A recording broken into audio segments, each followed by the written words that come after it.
언니?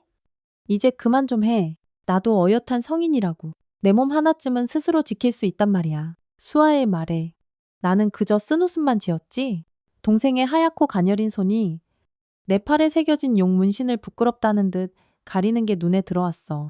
아이고, 내 동생. 아직 세상이 얼마나 무서운 곳인지 정말 하나도 모르는구나. 하지만 그게 당연했어. 내가 바로 그 모든 위험으로부터 수아를 지키려고. 이 지긋지긋한 문신들과 함께 내 모든 걸 바쳤으니까. 언니? 자꾸 이런 거 보이면 병원에서 곤란해진단 말이야. 그날은 수아가 대학병원에 첫 출근을 하는 날이었어. 나는 더는 아무 말 안, 조용히 재킷을 걸쳤지. 내 동생의 소중한 새 출발을 망치고 싶진 않았으니까. 안녕하세요. 여러분, 제 이름은 강서연입니다. 올해 40이 되었지만 사람들은 종종 저를 30대로 보기도 해요. 15년간의 조직 생활과 칼잡이 이력이 제 외모를 단련시킨 걸까요?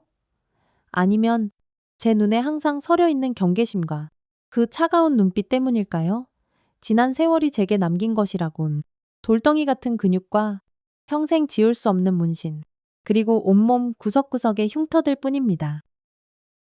저는 지금 시내 중심가에서 서리카페라는 작은 카페를 운영하고 있어요. 겉보기엔 평범한 카페 같지만 사실 그 이름에는 아주 특별한 의미가 있죠. 부산 조직에 몸담았을 때 저는 설이라는 이름으로 불렸거든요. 칼을 다루는 정확함과 냉철함이 마치 차가운 첫눈, 설이 쉐리 같다고 해서 붙은 별명이었죠. 처음 그 이름이 붙었던 건 제가 23살 때였어요. 경쟁 조직의 간부를 처음으로 제압했을 때였죠. 피 한 방울 흘리지 않고 칼끝으로 상대의 멱살만 정확히 겨눠서 항복을 받아냈거든요. 서리처럼 차갑고 날카롭다. 회장님의 그 말 한마디에 별명이 붙었고 그 이름은 눈 깜짝할 새에 부산 일대에서 공포의 상징이 되었습니다. 다들 저를 피도 눈물도 없는 살인자로 알았지만 사실 제 칼끝에서 목숨을 잃은 사람은 거의 없어요. 그저 위협과 견제, 그리고 가끔은 어쩔 수 없는 자기 방어였을 뿐이죠. 저희는 어릴 때 부모님을 잃었고 친척들도 우리 자매를 돌봐줄 형편이 못 되었어요. 18배 고등학교를 졸업하고 20살이 될 때까지 저는 온갖 아르바이트를 전전하며 수아와 단둘이 살았죠. 그 아이는 어릴 때부터 몸이 약해서 천식을 앓았지만 머리는 정말 좋았어요. 매번 병원비와 약값에 허덕이면서도 저는 그 아이의 공부만큼은 절대 포기시킬 수 없었습니다. 수아는 꼭 의사가 되고 싶어 했으니까요. 제 인생의 전환점은 수아가 고3이던 해에 찾아왔어요. 밀린 병원비 때문에 병원에서 쫓겨날 뻔했을 때였죠. 친구 소개로 유흥업소에서 일하게 됐는데 그날 밤 술에 취한 진상 손님이 행패를 부리는 걸 제가 막아섰어요. 그런데 알고 보니 그 손님이 지역 조직의 간부였고 제 담력과 몸놀림을 아주 인상 깊게 본 모양이더라고요. 너? 우리 형님 한번 만나볼래? 너처럼 배짱 두둑한 여자가 딱 필요하거든? 처음엔 당연히 거절했. 조직 깡패 그런 건 영화에서나 보는 건 줄 알았으니까요. 하지만 바로 다음 날 수아가 갑자기 고열로 쓰러졌고 당장 입원비가 없어서 발만 동동 구르고 있을 때 그 남자가 다시 나타났습니다. 검은 양복을 쫙 빼입은 그는 말없이 병원비를 전부 내주고는 명함 한 장을 툭 건넸어요. 생각 바뀌면 연락해. 형님이 기다리고 계실 테니. 그렇게 저는 제 발로 부산파의 문을 두드리게 되었습니다. 처음에는 그냥 단순한 심부름꾼이었어요. 조직의 여자는 워낙 드무니까 주로 눈에 띄지 않게 정보를 옮기거나 여자만 들어갈 수 있는 장소에 잠입하는 일을 맡았죠. 하지만 곧 제 진짜 재능이 드러났습니다. 바로 칼을 다루는 솜씨였어요. 어릴 적 아버지를 따라 검도를 배웠던 경험이 있었고 손목 힘과 정확성이 남달랐거든요. 게다가 어떤 위기 상황에서도 절대 흔들리지 않는 냉정함이 있었죠. 회장님은 저를 직속 부하로 삼 특별 훈련을 시켰습니다. 전통 무술과 현대 격투기, 심지어 일본에서 건너온 전문가에게 암사용 칼술까지 배웠어요. 서연아, 넌 이제부터 내 오른팔이다. 설이라는 이름으로. 그렇게 저는 조직 내에서 아주 독특한 위치를 차지하게 되었습니다. 여성이라는 이유로 저를 얕보던 사람들도 많았지만 그런 사람들은 대부분 제 칼끝을 한번 경험한 뒤에는 다시는 똑같은 실수를 반복하지 않았습니다. 오른팔과 등에는 용과 매와 문신이, 왼쪽 손목에는 조직의 상징인 반월 문양이 새겨졌습니다. 제가 무슨 일을 하는지 수아는 전혀 몰랐어요. 언니는 그냥 무역회사에 다닌다는 제 거짓말을 철석같이 믿고 있었죠. 출장이 잦아서 밤에 집에 못 들어간다고 해도 단 한 번도 의심하지 않았습니다. 가끔 몸에 생긴 상처를 보고 물어볼 때면 그냥 회사에서 일하다 실수로 다쳤다며 둘러댔죠. 부산에서 서울까지 이 더러운 깡패 세계로부터 내 동생만큼은 꼭 지켜주고 싶었으니까요. 15년, 그 기나긴 시간 동안 경쟁 조직과의 세력 다툼, 영역 확장, 내부 갈등, 그리고 경찰의 수사망을 피해 다니는 위험한 나날들이 제 삶이었습니다. 조직 내에서 저는 서리로 통했고 회장님의 절대적인 신임을 받는 몇 안 되는 간부 중 하나가 되었죠. 특히 저의 정확한 협상력과 위기 상황에서의 판단력은 조직 내에서도 높이 평가받았습니다. 하지만 저는 항상 조직과 거리를 두는 태도 때문에 완전한 신뢰를 얻지는 못했어요. 어쩔 수 없었죠. 저에게는 반드시 지켜야 할 수아가 있었으니까요. 수아는 마침내 서울대 의대에 합격했고 장학금까지 받으며 학업에만 전념할 수 있었습니다. 제가 사업이 잘 풀렸다며 넉넉하게 건넨 용돈으로 기숙사 대신 작은 원룸을 얻어 편하게 살게 되었죠. 필요한 거라면 뭐든지 다 해줄 수 있었어요. 그때 저는 결심했습니다. 수아가 의사가 되어 더 이상 내 도움 없이도 혼자 살아갈 수 있게 되면 이 지긋지긋한 세계를 떠나리라고. 하지만 조직을 떠나는 건 생각처럼 결코 쉬운 일이 아니었습니다. 특히 제가 알고 있는 수많은 정보와 인맥은 조직으로서는 절대 쉽게 포기할 수 없는 자산이었죠. 회장님께 직접 은퇴 의사를 밝혔을 때 그분의 표정은 참 복잡해 보였습니다. 설이야, 네가 왜 내 곁에 있었는지 난 다 안다. 동생 때문이었. 하지만 우리 세계에 한 번 발을 들이면 빼는 건 그리 간단한 문제가 아니야. 몇 달 동안의 지루한 협상과 타협, 그리고 마지막 임무를 성공적으로 마친 후에야 저는 겨우 자유를 얻을 수 있었습니다. 물론 완전한 자유는 아니었죠. 항상 연락 가능한 상태여야 했고 필요할 때는 자문 역할을 해야 한다는 조건이 붙었으니까요. 그래도 그게 어디예요? 적어도 수아 곁에 더 가까이 있을 수 있었고 드디어 평범한 삶을 시작할 수 있게 되었습니다. 5년 전 마지막 임무를 마치고 은퇴했습니다. 그 임무는 조직 간 영역 다툼에서 생긴 갈등을 해결하는 일이었는데 다행히 피 한 방울 흘리지 않고 협상으로 깔끔하게 마무리되었죠. 그날 밤 저는 15년 만에 처음으로 조직의 문신 위에 새로운 문신을 더했습니다. 매화 가지 끝에 작은 새싹이 돋아나는 모습이었죠. 새로운 시작을 의미하는 저만의 다짐이었습니다. 그동안 악착같이 모은 돈으로 서울에 작은 카페를 열었습니다. 서리카페라는 이름은 과거를 완전히 지우지 않겠다는 다짐이자 과거의 나를 항상 경계하겠다는 저만의 약속이었어요. 처음에는 손님이 거의 없었지만 차츰 입소문이 나면서 단골도 하나둘 늘었습니다. 특히 제가 직접 만드는 수제 디저트는 꽤 인기가 좋았죠. 시간이 흐르면서 새로운 삶에 적응해 갔지만 몸에 밴 지긋지긋한 습관들은 쉽게 사라지지 않았습니다. 가게 문이 딸랑하고 열릴 때마다 반사적으로 출입구를 확인하고 손님들의 자세와 시선을 분석하는 버릇은 여전했죠.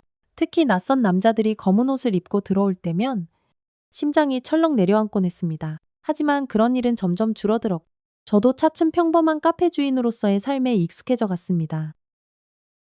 그런데 몸에 새겨진 이 문신들은 쉽게 지울 수가 없었습니다. 수아가 의사가 되고 명문 사립고인 세화고의 보건교사로 일하게 되었을 때 그녀는 제게 조심스럽게 부탁했습니다. 공식적인 자리에는 제발 나타나지 말아달라고. 저는 이해했습니다. 제 팔에 가득한 문신, 차갑기 그지없는 눈빛, 그리고 가끔씩 걸려오는 의문의 전화들. 모두 수아의 새로운 삶에 걸림돌이 될 수 있었으니까요. 언니, 미안해. 학교 측에서 교사 가족 신원조회 같은 것도 하거든. 언니가 문제 있다는 건 아니지만 괜찮아. 수아야. 언니는 다 이해해. 모든 것이 평화로웠습니다. 수아는 학교에서 인정받는 교사가 되었고 저는 카페를 운영하며 조용한 삶을 살았. 가끔 과거 조직에서 연락이 오기도 했지만 대부분 형식적인 안부 인사뿐이었습니다. 적어도 한 달 전까지는요. 그날 저녁 카페 문을 닫을 시간에 맞춰 수아가 헐레벌떡 들어왔을 때 저는 즉시 알아차렸습니다. 평소에 단정하고 깔끔한 수아가 아니었어요. 머리카락은 엉망으로 흐트러져 있었고 눈은 퀭하니 붉어져 있었으며 무엇보다 그 아이의 눈빛이 달랐어요. 공포, 불안, 그리고 분노가 뒤섞여 있었죠. 마치 오래전 제가 처음 조직의 세계를 마주했을 때의 그 눈빛과 너무나도 비슷했습니다. 언니, 나 좀 도와줘. 수아의 떨리는 목소리를 듣는 순간 제 안에서 5년간 잠들어 있던 서리가 다시 스멀스멀 깨어나기 시작했습니다. 마지막 손님이 나가자마자 가게 문을 잠그고 수아를 2층 제 집으로 데려갔습니다. 따뜻한 차를 끓여주며 그녀가 진정되기를 기다렸죠. 하지만 마음속으로는 이미 내 동생을 이렇게 만든 놈이 누구든 절대 가만두지 않겠다고 다짐하고 있었습니다. 이제 천천히 말해봐. 도대체 무슨 일이 있었던 거야?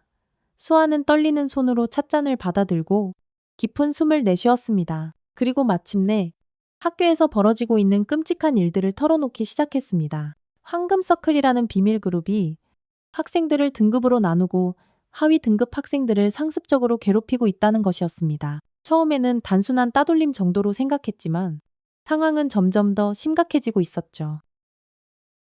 처음에는 그냥 사소한 신호들이었어. 특정 학생들이 갑자기 말이 없어지고 점심시간에 혼자 밥 먹고 그런데 얼마 전 한 학생이 자해를 시도했고 그제야 뭔가 크게 잘못됐다는 걸 알았어. 더 충격적인 것은 교장과 몇몇 교사들이 이 모든 사실을 알면서도 묵인하고 있다는 사실이었죠. 학교의 명성과 입시 실적을 위해 모든 것을 덮으려 한다는 것이었습니다. 교장은 그냥 학생들끼리의 짓궂은 장난이라고 했어. 황금서클의 주요 멤버들은 전부 재단 이사장이나 교육청 고위 인사들의 자녀들이거든. 그래서 신고하려고 했어.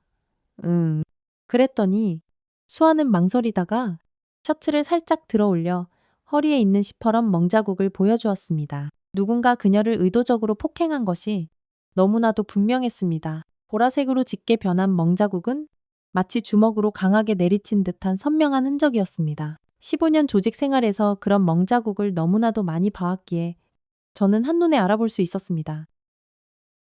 누가? 그랬어. 제 목소리는 얼음장처럼 차갑게 가라앉았습니다. 과거 조직에서 누군가를 신문할 때 나오던 바로 그 목소리였습니다. 오래전에 깊숙이 접어두었던 감각이 다시 몸 안에서 꿈틀거리기 시작했습니다. 왼쪽 손목에 반월 문신이 뜨겁게 욱신거리는 것 같았습니다. 모르겠어? 어두운 곳에서 갑자기 당해서. 하지만 분명 학교 일과 관련이 있어. 그날 교장실에서 엄청 크게 싸웠거든. 내가 학생 학대 정황을 교육청에 정식으로 보고하겠다고 했더니 교장이 거의 길길이 날뛰었어. 그날 밤 학교에 혼자 남아 서류를 정리하고 나오는데 수아의 목소리가 가늘게 떨렸습니다. 그녀의 얼굴은 새하얗게 질려 있었고 그 끔찍했던 순간을 떠올릴 때마다 온몸이 경직되는 것이 보였습니다. 내가 15년간 그토록 지키려 했던 그 폭력의 세계가 결국 내 동생을 찾아온 것입니다. 누가 이런 짓을 했는지 내가 반드시 알아낼 거야. 제 목소리에는 차가운 확신이 담겨 있었습니다. 수아는 고개를 저었습니다. 언니, 제발 그러지 마. 난 그냥 도망치고 싶어. 이 학교 그만두고 싶다고. 도망치는 건 해결책이 아니야.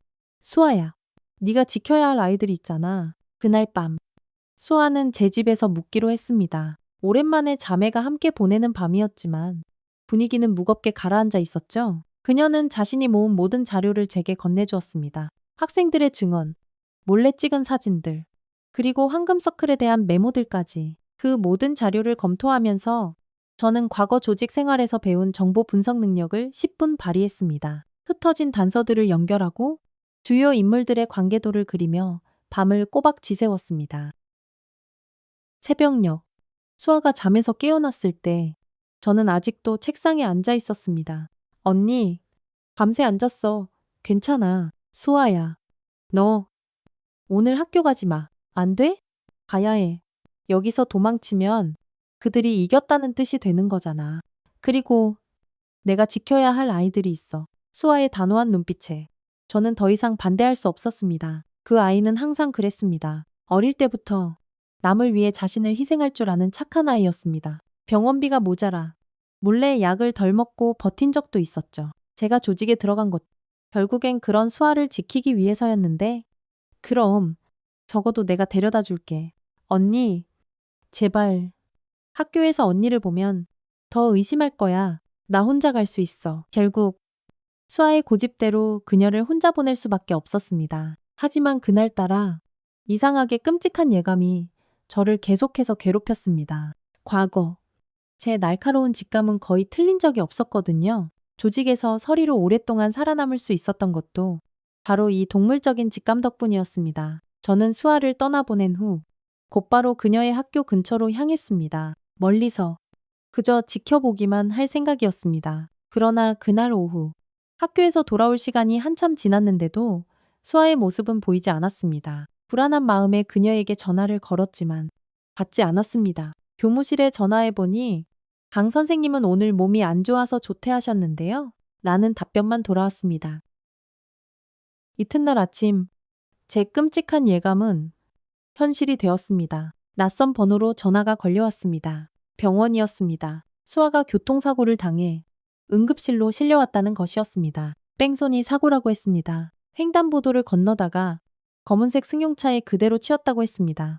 병원에 도착했을 때 저는 직감적으로 알았습니다. 이건 단순한 사고가 아니라는 것을 조직에서 수없이 봐왔던 처리 방식과 너무나도 흡사했으니까요.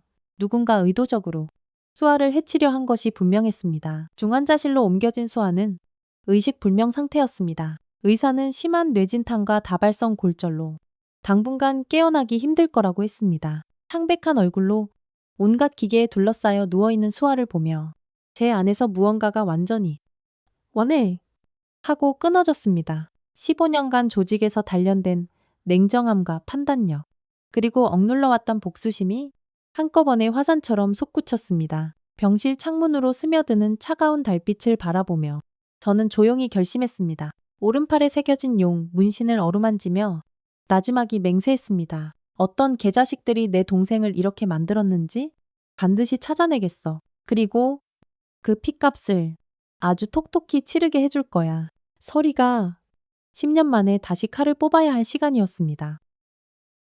병원 복도는 차갑고 적막했습니다. 새벽 3시, 면회객은 모두 떠나고 간호사들만 드문드문 오가는 시간이었습니다. 비상등 아래 쭈그려 앉아 휴대폰을 들여다보고 있는 저를 지나가던 간호사가 걱정스러운 눈빛으로 바라봤습니다. 보호자분, 조금이라도 눈 좀 붙이세요. 환자분 상태는 안정적이니까요. 고개를 들어 억지로 미소를 지어 보였지만 제 눈빛은 이미 얼음장처럼 차갑게 변해 있었습니다. 간호사가 순간 움찔하는 것이 느껴졌습니다. 그도 그럴 것이 제 눈은 이미 과거의 서리의 눈으로 돌아와 있었으니까요. 감사합니다. 그럴게요. 간호사가 떠나자마자 저는 다시 휴대폰을 들여다봤습니다. 화면에는 세화고등학교 교직원 명단이 떠 있었습니다. 교장 김진철, 교감 박상민, 그리고 학생부장 조민혁, 모두 수아가 언급했던 이름들이었습니다. 특히 학생부장 조민혁은 수아가 가장 경계하던 인물이었죠. 그 사람이 황금서클의 실질적인 배우야. 겉으로는 엄격한 교사인 척하지만 뒤에서는 모든 걸 조종하고 있어. 수아의 노트북에는 조민혁과 관련된 기록이 수두룩했습니다. 정기적으로 특정 학생들과 별도의 멘토링 시간을 가진다는 것. 그 학생들이 바로 황금서클의 핵심 멤버라는 것. 그리고 그들의 부모가 모두 학교재단과 깊숙이 연결되어 있다는 사실까지. 병실로 돌아가 곤히 잠든 수아를 바라봤습니다. 탄소 마스크를 쓰고 온갖 모니터에 연결된 그녀의 모습은 너무나도 약해 보였습니다. 어릴 적 천식 발작으로 병원에 실려갔던 그날이 떠올랐습니다. 그때도 이렇게 지독한 무력감을 느꼈었죠. 하지만 이번엔 다릅니다. 이번엔 제가 무언가 할 수 있습니다. 수아야, 언니가 반드시 복수해줄게. 다음 날 아침, 저는 병원에서 가장 가까운 모텔의 방을 잡았습니다. 카페 문에는 개인 사정으로 당분간 휴업합니다라는 안내문을 내걸었습니다. 모텔 방에 들어서자마자 벽에 커다란 화이트보드를 설치하고 수집한 정보들을 하나하나 정리하기 시작했습니다. 조직에서 작전을 세울 때 항상 하던 방식이었죠. 첫 번째 목표는 세화고에 대한 모든 정보를 샅샅이 파헤치는 것이었습니다. 학교 구조, 교직원, 학생 구성, 그리고 특히 황금서클의 핵심 멤버들에 대한 신상 정보가 필요했습니다. 수아의 노트북이 큰 도움이 되었지만 그것만으로는 부족했습니다. 오랫동안 묻어두었던 연락처를 다시 꺼내 들었습니다. 휴대폰에서 민준이라는 이름을 찾아 전화를 걸었습니다. 3번의 신호음이 울린 후 익숙하면서도 낯선 목소리가 들려왔습니다. 누구시죠? 민준아. 나야. 설이. 전화기 너머로 잠시 침묵이 흘렀습니다. 이윽고 그의 목소리 톤이 완전히 달라졌습니다. 설이 누나 진짜 누나 맞아요. 5년도 더 됐는데 민주는 제가 조직에 있을 때 정보원 역할을 했던 후배였습니다. 컴퓨터와 해킹에 천재적인 재능이 있었고 지금은 겉으로는 평범한 보안회사를 운영하며 이중 생활을 하고 있었죠. 도움이 필요해. 민준아, 누나를 위해서라면 뭐든지요. 회장님도 누나 소식 종종 물어보셨는데 회장님께는 말하지 마. 이건 내 개인적인 일이야. 민준에게 세화고등학교와 관련된 모든 정보를 싹 다 긁어모아 달라고 요청했습니다. 교직원들의 개인정보, 학교 CCTV 접근권, 그리고 특정 학생들의 SNS 계정까지. 분명 불법적인 요청이었지만 민준에게는 식은 죽 먹기 같은 일이었습니다. 시간이 조금 걸릴 거예요. 누나, 하지만 최대한 빨리 해서 드릴게요. 전화를 끊고 다음 사람에게 전화를 걸었습니다. 이번에는 영호였습니다. 조직에서 함께 일했던 운전기사로 지금은 대리운전 회사를 운영하고 있었죠. 영호야, 부탁 하나만 들어줄래? 세화고등학교 주변에 24시간 감시가 필요해. 누나 이게 얼마만이에요? 알겠습니다. 당장 처리하겠습니다. 저희 회사 기사들 싹 다 돌려서 개미 새끼 한 마리 못 지나가게 지켜볼게요. 이렇게 하루 동안 총 6통의 전화를 걸었습니다. 모두 과거 조직에서 함께 피를 나눴던 사람들이었죠. 다들 처음엔 제 목소리에 깜짝 놀랐지만 제 부탁을 거절하는 사람은 단 한 명도 없었습니다. 설이의 이름은 여전히 그들에게 무게감이 있었고 과거의 인연은 쉽게 잊히는 것이 아니었으니까요. 저녁이 되자 첫 번째 정보가 들어오기 시작했습니다. 민준이 보내온 파일에는 세화고 교직원들의 상세한 프로필이 담겨 있었습니다. 학력, 경력, 주소, 심지어 재산 상태까지. 특히 눈에 띄는 것은 학생부장 조민혁의 정보였습니다. 그는 세화고에 오기 전 다른 학교에서 문제를 일으켜 사직한 전력이 있었고 그 사건은 이상할 정도로 조용히 묻혀 있었습니다. 또한 그의 재산 상태는 평범한 교사 월급으로는 도저히 설명하기 어려울 정도로 풍족했습니다. 뭔가 있군? 다음 날 아침 영호에게서 연락이 왔습니다. 누나, 어젯밤 학교에서 좀 특이한 움직임이 있었어요. 늦은 시간인데도 불이 켜져 있었고 고급 차량 여러 대가 들락날락했어요. 특히 검은색 벤츠 한 대가 눈에 띄었는데 번호판 조회해보니까 학교 재단 이사장 차량이더군요. 이 정보는 수아의 노트에 있던 내용과 정확히 일치했습니다. 매월 마지막 주 금요일 밤 특별 모임이 있다는 기록.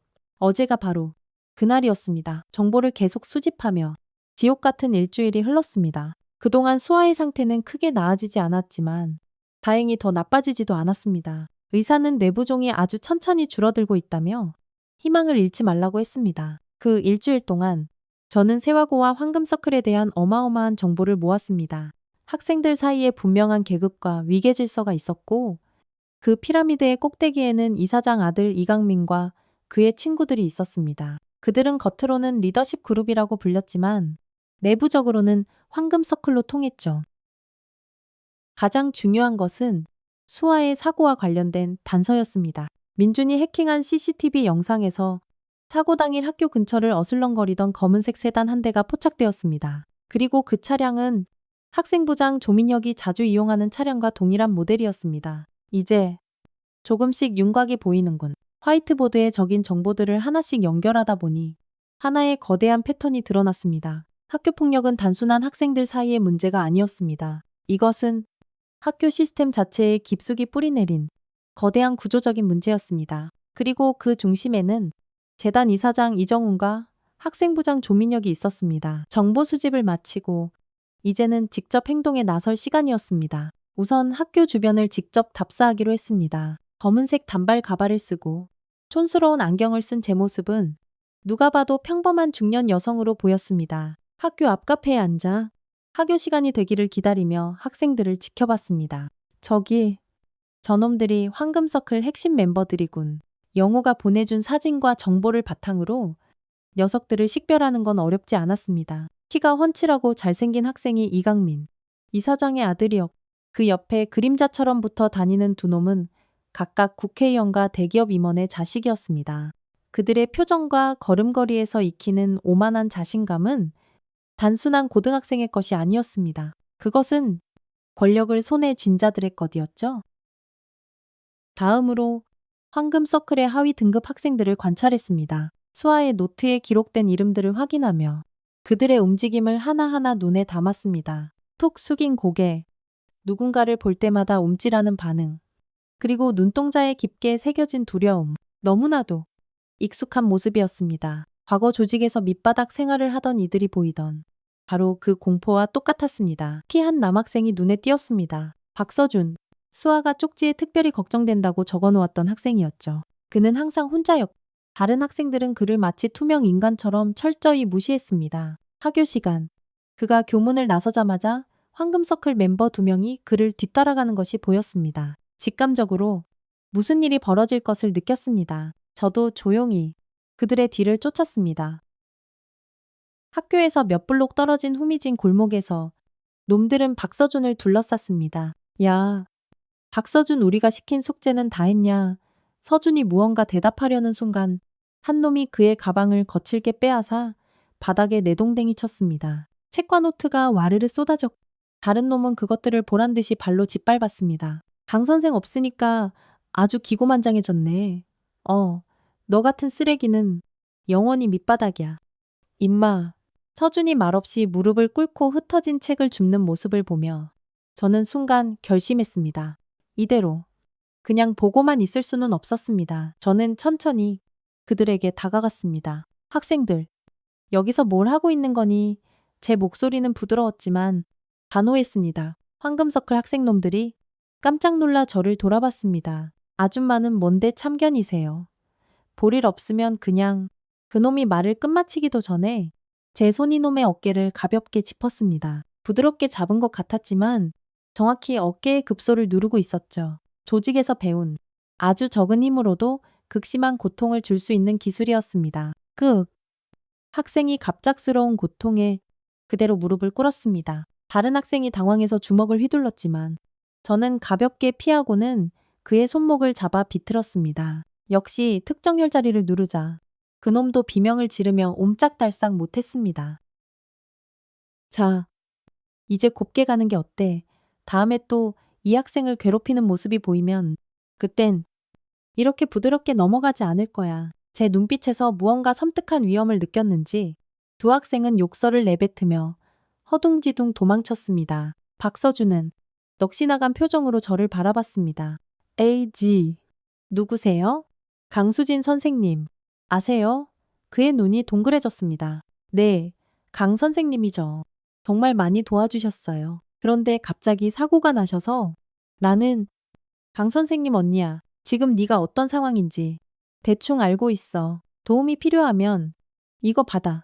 그에게 작은 메모지 하나를 건넸습니다. 거기에는 제 전화번호가 적혀 있었죠. 그리고 이 일은 아무에게도 말하지 마. 너도 위험해질 수 있어. 그 후 며칠 동안 저는 지속적으로 학교를 감시했습니다. 박서준뿐만 아니라 다른 하위 등급 학생들의 상황도 면밀히 살폈습니다. 그리고 마침내 황금서클의 본격적인 활동을 목격했습니다. 방과 후 텅 빈 교실에서 열리는 특별훈련이었습니다. 영호가 제공한 학교 배치도를 보며 감시 카메라의 사각지대에서 그들을 관찰했습니다. 이강민과 몇몇 상위 등급 학생들이 하위 등급 학생들에게 온갖 모욕적인 명령을 내리고 있었습니다. 교복을 벗고 개처럼 기어보라는 명령부터 차가운 물을 뒤집어 쓰라는 지시까지 그 모든 것을 지켜보며 분노가 머리끝까지 치밀어 올랐습니다. 더 충격적인 것은 그 끔찍한 훈련을 감독하는 사람이 있다는 사실이었습니다. 바로 학생부장 조민혁이었습니다. 그는 직접 참여하지는 않았지만 교실 밖에서 창문을 통해 만족스러운 듯 그 상황을 지켜보고 있었습니다. 이제 모든 게 명확해졌군.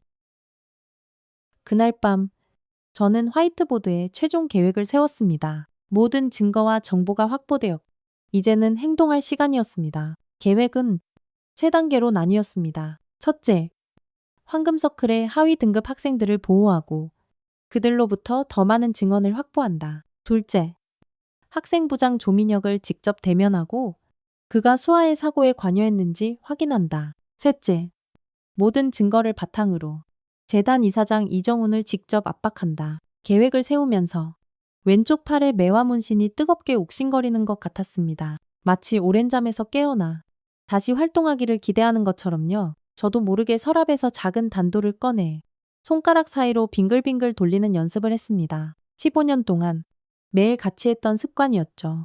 손목의 유연함은 여전했고 칼을 다루는 감각도 전혀 녹슬지 않았습니다. 그래, 이번에는 정의를 위해 칼을 드는 거야. 다음 날 계획의 첫 단계를 실행에 옮겼습니다. 박서준과 따로 만나 더 자세한 이야기를 들었습니다. 그는 처음에는 저를 경계했지만 제가 수아의 언니라는 것을 확신한 후에는 마침내 마음을 열었습니다. 황금서클은 3년 전부터 있었어요. 처음에는 그냥 성적 좋은 애들 스터디 그룹인 줄 알았는데 점점 이상하게 변질됐어요. 그들은 학생들을 금, 은, 동, 세 등급으로 나눠요. 금은 리더들, 은은 협력자들, 동은 저희 같은 노예들이죠. 서준의 이야기는 상상 이상으로 충격적이었습니다. 학생들에 대한 체계적인 괴롭힘, 교사들의 암묵적인 묵인, 그리고 그 배후에 있는 재단의 막강한 영향력까지 모든 것이 거대한 악의 사슬처럼 연결되어 있었습니다. 강 선생님이 유일하게 저희를 도와주셨어요. 그래서 그들이 선생님을 엄청 미워했죠. 특히 조민혁 선생님은 서준의 말이 순간 뚝 끊겼습니다. 그의 눈에 다시 공포가 서렸습니다. 조민혁이 뭐라고 했는데 수아에 대해서 조 선생님이 직접 말하는 걸 들은 건 아니지만 강 선생을 처리해야 한다고 말했다는 소문이 돌았어요. 그리고 며칠 후에 사고가 났죠. 이 증언은 제 의심을 확신으로 바꿔놓았습니다. 조민혁이 수아의 사고에 직접적으로 관여했을 가능성이 매우 높았습니다. 이제 그를 직접 만나볼 시간이었습니다. 다음날 저녁 학교가 끝난 후 조민혁의 집을 찾아갔습니다. 그는 학교에서 멀지 않은 고급 아파트에 살고 있었습니다. 평범한 교사 월급으로는 어림도 없는 곳이었죠. 관리실에서는 택배 배달부로 위장하고 그의 집 앞으로 향했습니다. 초인종을 누르자 곧 문이 열렸습니다. 조민혁이었습니다. 50대 초반의 남성, 날카로운 눈빛과 딱 벌어진 어깨를 가진 그는 교사라기보다는 기업 임원처럼 보였습니다. 누구십니까? 안녕하세요. 조민혁 선생님. 저는 강수아 보건 선생님의 언니입니다. 그의 표정이 순간 미세하게 굳었습니다. 하지만 곧 평정을 되찾 가식적인 미소를 지었습니다. 아, 강 선생님 언니 분이셨군요. 어서 들어오시죠. 집안은 눈이 휘둥그레질 정도로 고급스럽게 꾸며져 있었습니다. 값비싼 가구들, 유명 작가의 미술품들, 전부 교사 월급으로는 설명하기 어려운 것들이었습니다. 동생 일로 걱정이 많으시겠습니다. 차라도 한잔 하시겠어요? 아니요. 괜찮습니다. 저는 몇 가지 질문이 있어서 왔어요. 제 목소리가 싸늘하게 변했습니다. 조민혁의 눈에 경계심이 스쳤습니다. 제 동생이 사고를 당하기 전에 선생님과 큰 갈등이 있었다고 들었습니다. 갈등이라. 글쎄요. 강 선생님은 좀 이상적인 분이셨죠. 현실을 잘 모르고 학생들에게 불필요한 희망이나 심어주는 황금서클에 대해 알고 계신가요? 그 질문에 조민혁의 표정이 완전히 변했습니다. 미소가 사라지고 차가운 저기가 그의 눈에 서렸습니다. 지금 뭐 하자는 겁니까? 무슨 말도 안 되는 소리를. 제 동생이 사고를 당하던 날 선생님의 차량이 그 근처에서 목격되었습니다. 조민혁이 갑자기 푸아 하고 웃음을 터뜨렸습니다. 그것은 진심 어린 웃음이 아니라 경멸과 위협이 가득 담긴 비웃음이었습니다. 증거라도 있으신가요? 아니면 그냥 뇌피셜로 사람을 모함하는 겁니까? 증거는 충분합니다. 하지만 오늘은 경고하러 온 거예요. 내 동생에게서 손 떼세요. 그리고 학생들도 더 이상 괴롭히지 마세요. 조민혁의 웃음소리가 더 커졌습니다. 그는 의자에서 일어나 저를 위아래로 훑어보았습니다. 당신 누군지는 모르겠지만 지금 아주 위험한 짓을 하고 있는 겁니다. 우리가 누군지 알기나 해요? 이 학교 뒤에 누가 버티고 있는지 충분히 알고 있습니다. 재단 이사장 이정훈, 그리고 그 뒤에 있는 정치인들과 기업인들. 그 말에 조민혁의 표정이 순간적으로 흔들렸습니다. 제가 예상보다 훨씬 많은 것을 알고 있다는 사실이 그를 동요시킨 것 같았습니다. 그래서요, 뭘 어쩌시겠다는 겁니까? 제가 천천히 자리에서 일어나 그에게 한 걸음 다가갔습니다. 그는 본능적으로 한 걸음 뒤로 물러섰습니다. 정의를 실현해야죠. 제 방식대로요. 순간 조민혁의 손이 책상 서랍으로 향했습니다. 아마도 그곳에 무기가 있을 것이라 짐작했습니다. 하지만 그보다 제 손이 더 빨랐습니다. 눈 깜짝할 새에 그의 손목을 낚아채 꺾었고 그는 악하는 신음을 내뱉었습니다. 이봐요. 이거 명백한 폭행입니다. 아니요. 아직은 아니에요. 진짜 폭행이 뭔지 보여드릴까요? 제 목소리는 얼음처럼 차가웠고 눈빛은 칼날처럼 날카로웠습니다. 15년 동안 서리로 살아온 그 살벌한 기운이 온몸에서 뿜어져 나왔습니다. 조민혁의 눈에 드디어 공포가 서렸습니다. 그는 제가 단순한 보건교사의 언니가 아니라는 것을 직감했을 것입니다. 당신 도대체 뭐야? 세 번째 경고는 없을 겁니다. 다음에 우리가 다시 만날 땐 이런 대화는 없을 거예요. 그의 손목을 거칠게 놓아주고 집을 나섰습니다. 밖으로 나오자 심장이 미친 듯이 뛰고 있었습니다. 오랜만에 느껴보는 아드레날린의 급상승이었습니다.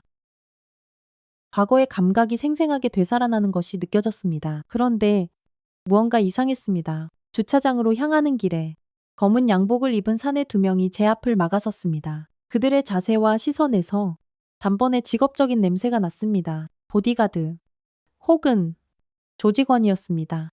조민혁이 이런 놈들까지 연결되어 있다고 주변을 살피며 천천히 걸었습니다. 그들이 교묘하게 거리를 유지하며 저를 미행하고 있었습니다. 직감적으로 위험을 느꼈습니다. 이들은 단순한 학교 문제를 넘어선 무언가와 연결되어 있었습니다. 골목으로 접어들어 속도를 높이자 그들도 발걸음을 재촉했습니다. 이제는 숨길 필요도 없다는 듯 노골적으로 저를 쫓아오기 시작했습니다. 순간 오른쪽 골목에서 또 다른 남자가 나타나 저를 막아섰습니다. 저는 완전히 포위된 상태였습니다. 강서연 씨, 잠깐 이야기 좀 할까요? 그 목소리에 등골이 오싹해졌습니다. 이건 단순한 협박이 아니었습니다. 그들은 제 이름까지 알고 있었고 제가 누군지 이미 파악하고 있었습니다. 주머니 속 작은 단도를 꺼내 손가락 사이에 단단히 숨겼습니다. 어쩌면 오늘 밤 10년 만에 다시 피를 보게 될지도 모르겠다는 생각이 들었습니다. 그래. 이야기해보자. 강서연 씨, 잠깐 이야기 좀 할까요? 그들의 목소리가 어둠 속에서 낮게 울렸습니다. 세 명의 남자가 저를 완전히 포위한 상태였습니다. 거리의 희미한 가로등 불빛이 그들의 얼굴을 비추었을 때 저는 즉시 알아봤습니다. 전형적인 조직원들의 표정과 자세, 그리고 그 특유의 눈빛. 15년 동안 그런 족속들과 함께 살아왔으니 한눈에 알 수 있었죠. 누가 보냈지? 조민혁 가장 앞에 선 남자가 피식 하고 비웃음을 지었습니다. 조민혁, 그런 하수인이 우리 같은 사람들을 부릴 수 있을 것 같아요. 우린 훨씬 더 높은 분의 지시를 받고 왔습니다. 손가락 사이에 숨겨둔 칼을 더욱 단단히 쥐었습니다. 3대1. 쉽지 않은 싸움이겠지만 불가능하지도 않았습니다. 특히 그들이 저를 서리로 알아보지 못한다면 말이죠. 원하는 게 뭐야? 간단해요. 동생이래서 이제 그만 손 떼세요. 이건 당신이 감당할 수 있는 문제가 아니니까. 그 말에 차가운 분노가 머리끝까지 치밀었습니다. 누가 감당할 수 있는지 아닌지를 결정하는 건 저들이 아니었습니다. 그럼 내가 물러나지 않으면 오른쪽에 있던 남자가 주머니에서 무언가를 꺼내는 것이 눈의 잔상으로 보였습니다. 더 이상 대화가 필요 없다는 신호였습니다. 순간적으로 움직였습니다. 15년간 혹독하게 단련된 몸이 생각보다 먼저 반응했습니다. 제 오른손에서 칼날이 번쩍이며 오른쪽 남자의 손목을 향해 정확히 날아갔습니다. 신경이 지나가는 지점을 정확히 찔렀고 그는 크악하는 비명과 함께 손에 쥐고 있던 무기를 떨어뜨렸습니다. 동시에 왼발로는 앞에 선 남자의 무릎 관절을 강하게 걷어찼습니다. 우두둑하는 소름 끼치는 소리와 함께 그가 무릎을 부여잡고 쓰러졌습니다. 마지막 남자가 당황해서 주먹을 휘둘렀지만 가볍게 피하고는 그의 팔을 잡아 그대로 꺾어버렸습니다. 으악, 3명 모두를 제압하는데 10초도 채 걸리지 않았습니다. 그들은 분명 훈련받은 사람들이었지만 전성기서리의 상대가 되기에는 한참 부족했습니다. 쓰러진 첫 번째 남자의 멱살을 잡아채고 칼을 목에 바싹 들이댔습니다. 다시 묻겠다. 누가 보냈지? 공포에 질린 눈으로 그가 간신히 대답했습니다. 윤태석 이사장님이요. 당신이 자꾸 문제를 일으킨다고. 내 동생 사고에 대해 뭘 알고 있어 뭐. 모릅니다. 정말이에요. 저희는 그냥 당신을 경고하라는 지시만 받았어요. 칼끝을 조금 더 깊이 눌렀습니다. 붉은 피가 한 방울 목덜미를 타고 흘렀습니다. 거짓말하면 다음엔 더 깊이 들어갈 거야. 진짜 몰라요. 맹세해요. 하지만 조민혁, 그 자식이 뭔가 알고 있을 거예요. 그가 직접 처리했다고 들었어요. 그 말을 듣는 순간 분노가 폭발할 것 같았습니다. 예상은 했지만 직접 확인하니 참을 수 없이 화가 났습니다. 하지만 냉정함을 유지했습니다. 지금은 감정에 휘둘릴 때가 아니었습니다. 너희 상간에게 똑똑히 전해. 내 동생에게 손을 댄 놈들은 전부 지옥 끝까지 쫓아가서 대가를 치르게 할 거라고. 그리고 내가 누군지 아직 모르는 모양인데 설이라고 전해. 그 이름을 듣자 남자의 얼굴이 새파랗게 질렸습니다. 부산 조직의 전설.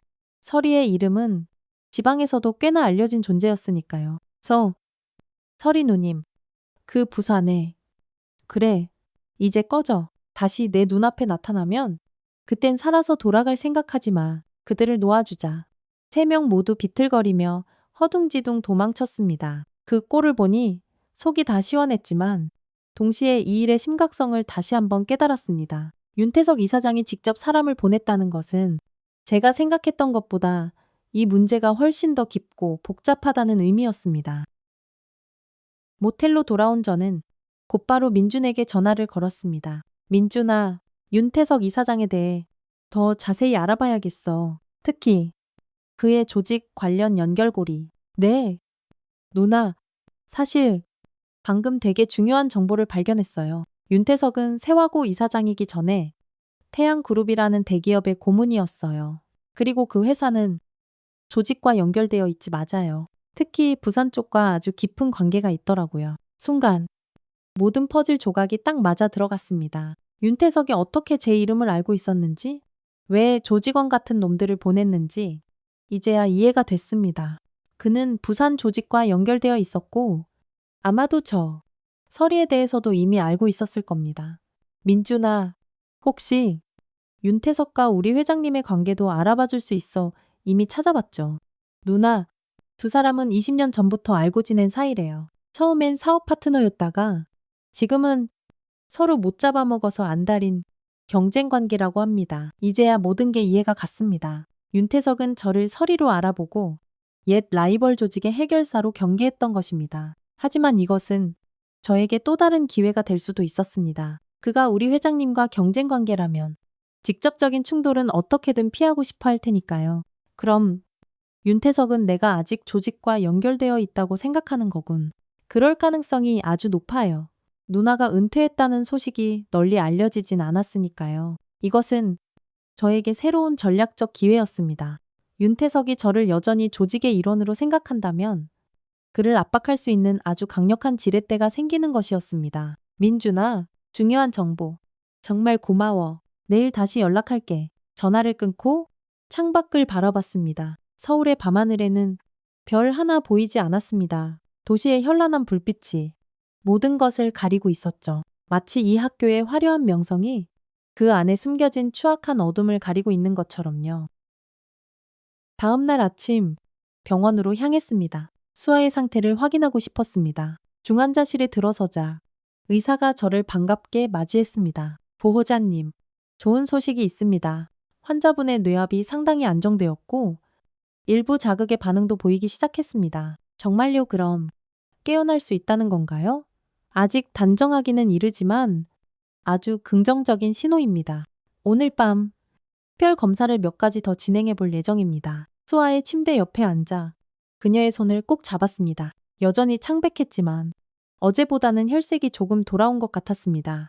수아야, 언니가 꼭 복수해 줄게. 네가 지키려고 했던 그 아이들도 모두 지켜줄 거야. 그러니까 제발 빨리 깨어나줘. 잠시 그녀의 손을 잡고 있다가 저는 무언가 결심한 듯 자리에서 일어났습니다. 이제는 더 적극적으로 행동해야 할 때였습니다. 정보 수집과 탐색은 이제 충분했습니다. 직접적인 행동에 나설 시간이었습니다. 그날 오후 저는 세화고등학교 정문 앞에 당당하게 섰습니다. 더 이상 변장도 숨는 것도 없었습니다. 평소 제 모습 그대로 검은 가죽 재킷을 입고 긴 머리를 늘어뜨린 채로요.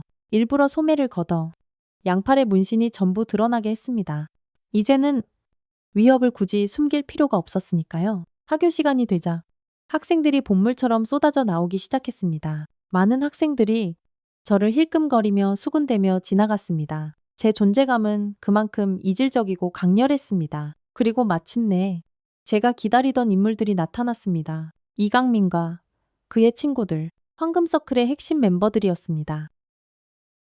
저는 뚜벅뚜벅 걸어가 그들 앞을 막아섰습니다. 이강민, 그가 놀란 눈으로 저를 쳐다봤습니다. 주변 친구들도 당황한 기색이 역력했습니다.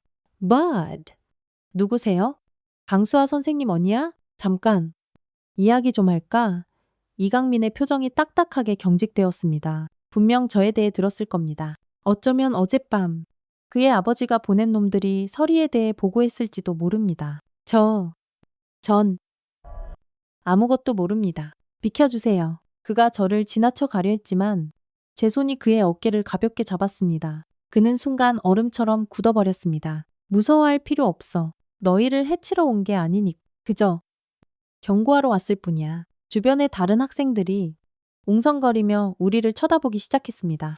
이렇게 이목을 끄는 것은 제 계획의 일부였습니다. 이강민이 더 이상 빠져나갈 수 없는 상황을 만드는 것. 뭘 원하시는데요? 황금서클에 대해 이야기하고 싶어서 네가 그 우두머리라고 들었는데 그의 얼굴이 새하얗게 질렸습니다. 그런 거 없습니다. 그냥 뜬 소문이에요. 그럼 박서준은 박민지는 그 아이들이 왜 학교를 그만두려고 했는지도 모르는 일이니 이강민이 불안하게 주변을 두리번거렸습니다. 더 많은 학생들이 우리를 지켜보고 있었고 몇몇은 심지어 휴대폰으로 이 상황을 녹화하고 있었습니다. 그는 완전히 코너에 몰린 상태였습니다. 여기서 이야기하긴 좀. 그래. 그럼 좀 더 조용한 곳으로 가지. 학교 뒤편 공원으로 그를 이끌었습니다. 그의 친구들도 따라오려 했지만 제 차가운 눈빛 한 번에 겁을 먹고 물러섰습니다. 공원 벤치에 앉아 이강민은 완전히 다른 사람이 되어 있었습니다. 더 이상 자신감 넘치던 모습은 온데간데였고 그저 두려움에 떠는 평범한 고등학생으로 돌아와 저는 정말 강 선생님 사고와는 아무 상관없어요. 누가 사고 이야기를 했니? 그가 말을 더듬었습니다. 아니, 그게 내가 이미 모든 걸 알고 있다는 걸. 내 아버지가 말해주던 아니요 조민혁 선생님이 강 선생님이 우리에게 위험한 존재라고 했어요. 학교의 전통을 무너뜨릴 거라고. 그래서 그 선생님을 해치기로 결심했다고 아니요. 전 그런 결정에 관여하지 않았어요. 그건 아버지와 조 선생님이 그가 황급히 입을 다물었습니다. 하지만 이미 중요한 정보를 제 입으로 불어버린 후였습니다. 그의 아버지와 조민혁이 함께 수아의 사고를 계획했다는 것을 스스로 인정한 셈이었습니다.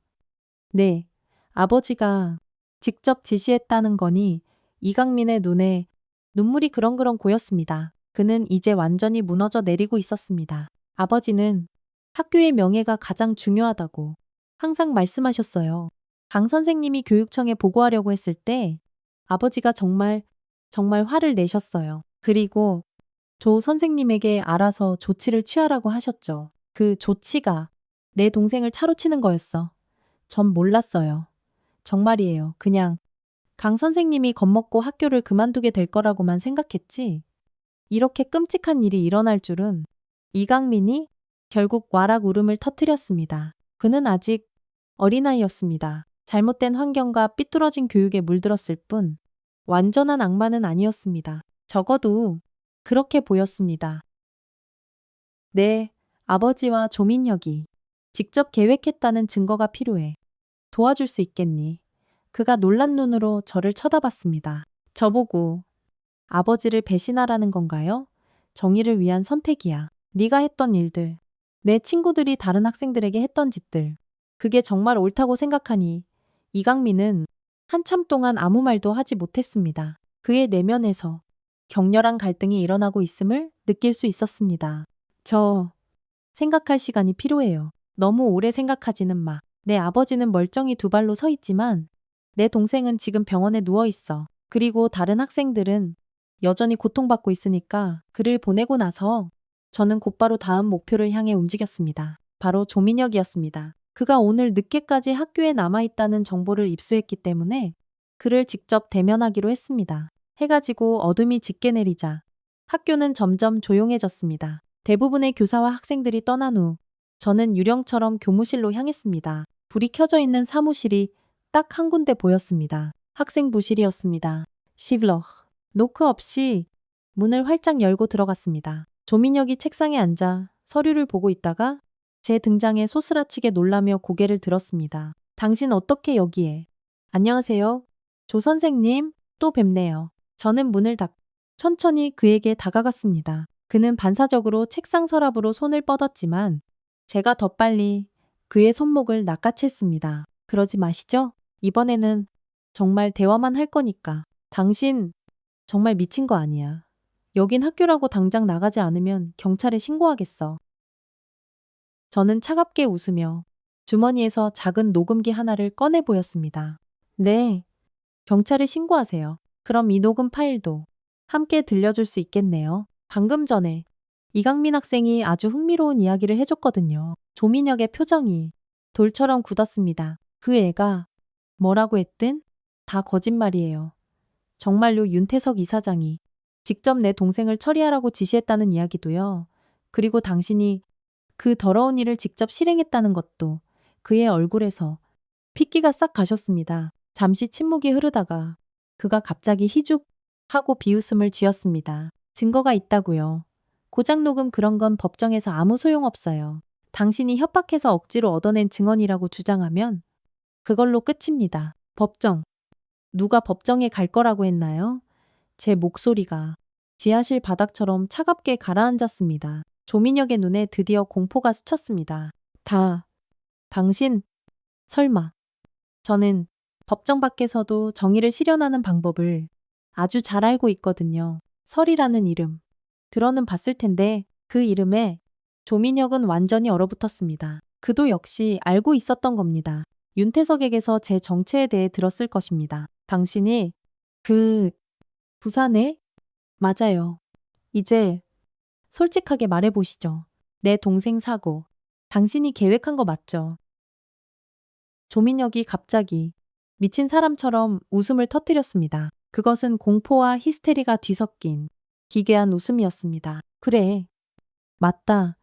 어쩔 건데 당신 따위가 뭘 할 수 있는데 윤 이사장님을 상대로 그분이 얼마나 대단하고 무서운 사람인지 알기나 해. 조직 웃기지 마.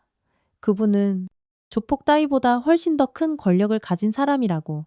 그럼 당신은 그냥 그의 충실한 개였을 뿐이군. 내 동생을 차로 치고 도망친 그 비겁한 행동도 전부 다 조민혁의 표정이 흉하게 일그러졌습니다. 분노와 공포, 그리고 어떤 절망 같은 것이 뒤섞여 있었습니다. 당신 동생은 자기가 뭘 건드리고 있는지도 모르고 날뛰었어.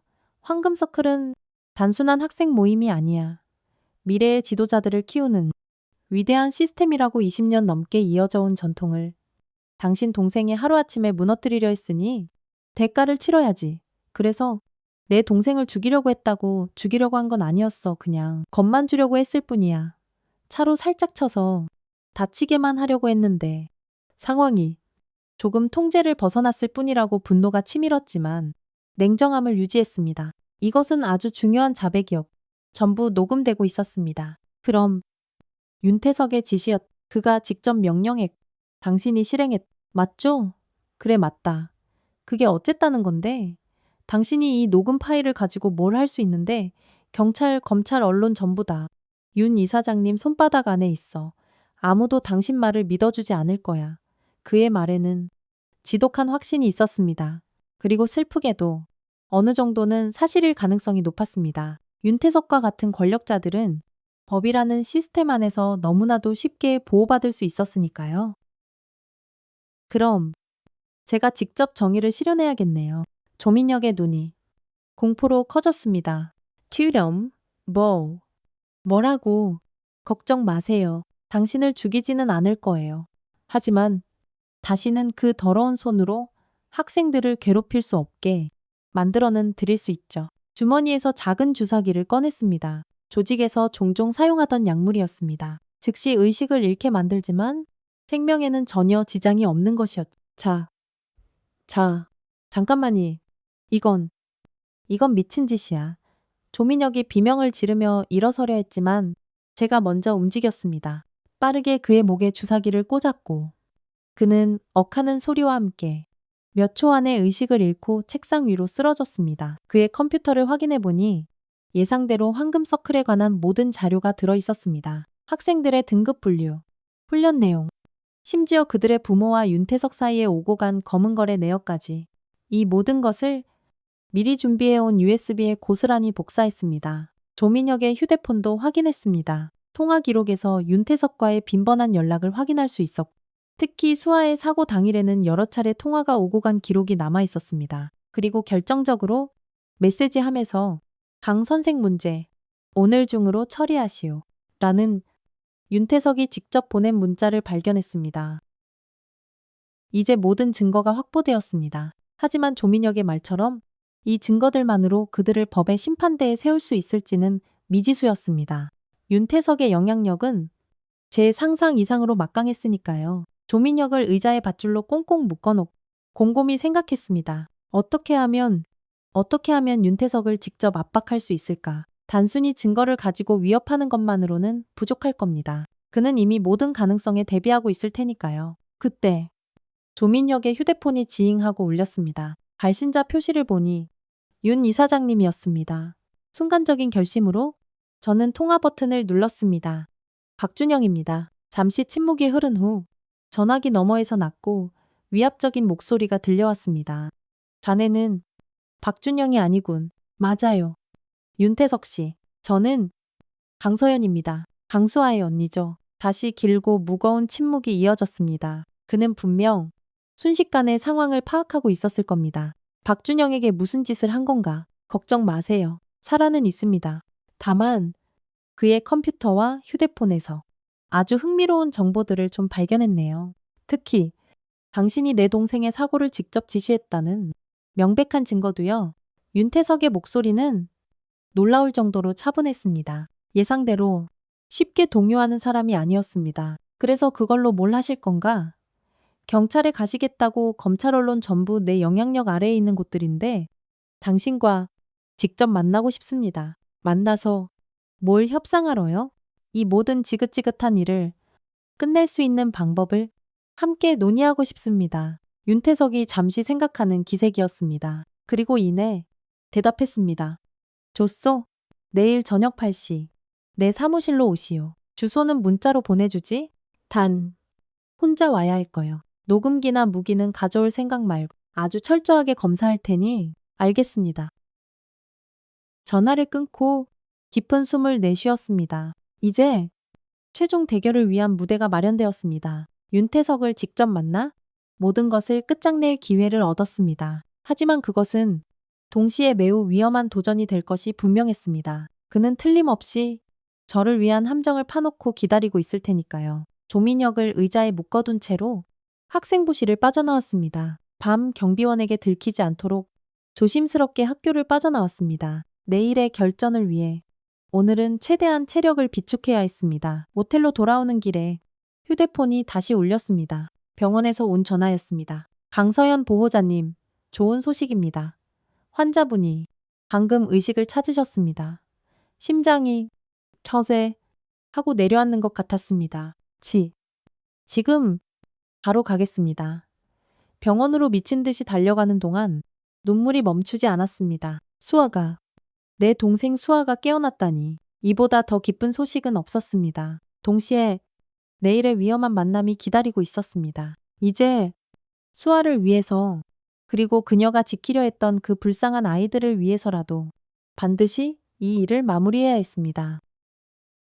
병원에 도착해 중환자실로 달려갔습니다. 수아는 여전히 많은 기계에 연결되어 있었지만 그녀의 눈은 분명히 열려 있었습니다. 저를 보자 희미하게 미소 지었습니다. 언니! 그 한마디에 억눌렀던 모든 감정이 북받쳐 올랐습니다. 수아의 손을 꼭 잡고 엉엉 눈물을 흘렸습니다. 수아야. 다행이야. 정말, 정말 다행이야. 무슨 일이 있었어.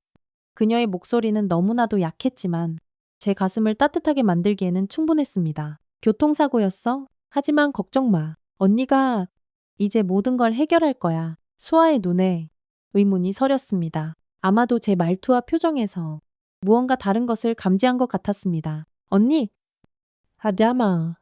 하려고. 저는 그녀의 손을 더욱 꼭 잡아주며 안심시키듯 미소 지었습니다. 정의를 실현하려고 네가 그토록 지키려 했던 그 아이들을 위해서. 수아가 힘겹게 손을 움직여 제 손등을 쓰다듬었습니다. 그녀의 눈에는 걱정과 애정이 가득 담겨 있었습니다. 조심해. 그들은 위험해. 알아. 하지만 네, 언니도 만만치 않은 사람인 거 알잖아. 내일이면 이 모든 게 끝날 거야. 그러니까 지금은 아무 생각 말고 푹 쉬어. 언니가 금방 다녀올게. 수아의 이마에 가볍게 입을 맞추고 병실을 나왔습니다. 복도에서 의사를 만났고 그는 수아의 상태가 안정적이지만 아직 절대적인 안정이 필요하다고 말했습니다. 회복 가능성은요, 꽤 긍정적입니다. 의식을 찾았다는 것 자체가 아주 큰 진전이에요. 하지만 완전한 회복까지는 시간이 꽤 걸릴 겁니다. 고개를 끄덕이고 병원을 나섰습니다.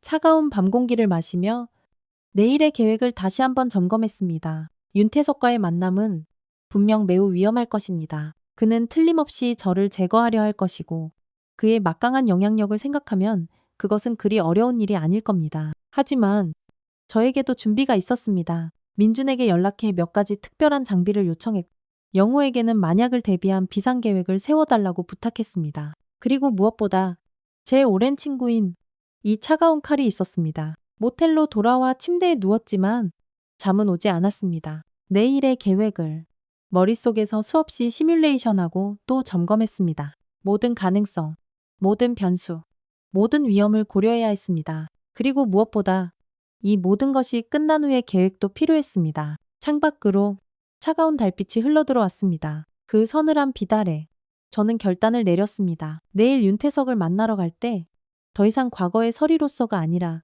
그저 한 사람의 언니로서 가겠다고? 복수가 아닌 정의를 위해서. 기다려라.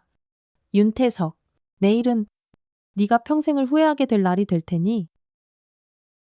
다음 날 저녁, 서울 강남의 높은 빌딩들 사이로 해가 저물고 있었습니다. 거리는 퇴근하는 사람들로 붐볐고 저는 검은색 정장을 입고 그 인파 속을 유유히 걸었습니다. 과거 조직에서 중요한 일을 앞두었을 때 항상 입던 옷차림이었습니다. 몸의 움직임을 방해하지 않으면서도 날카로운 칼날처럼 주변을 압도하는 복장이었죠.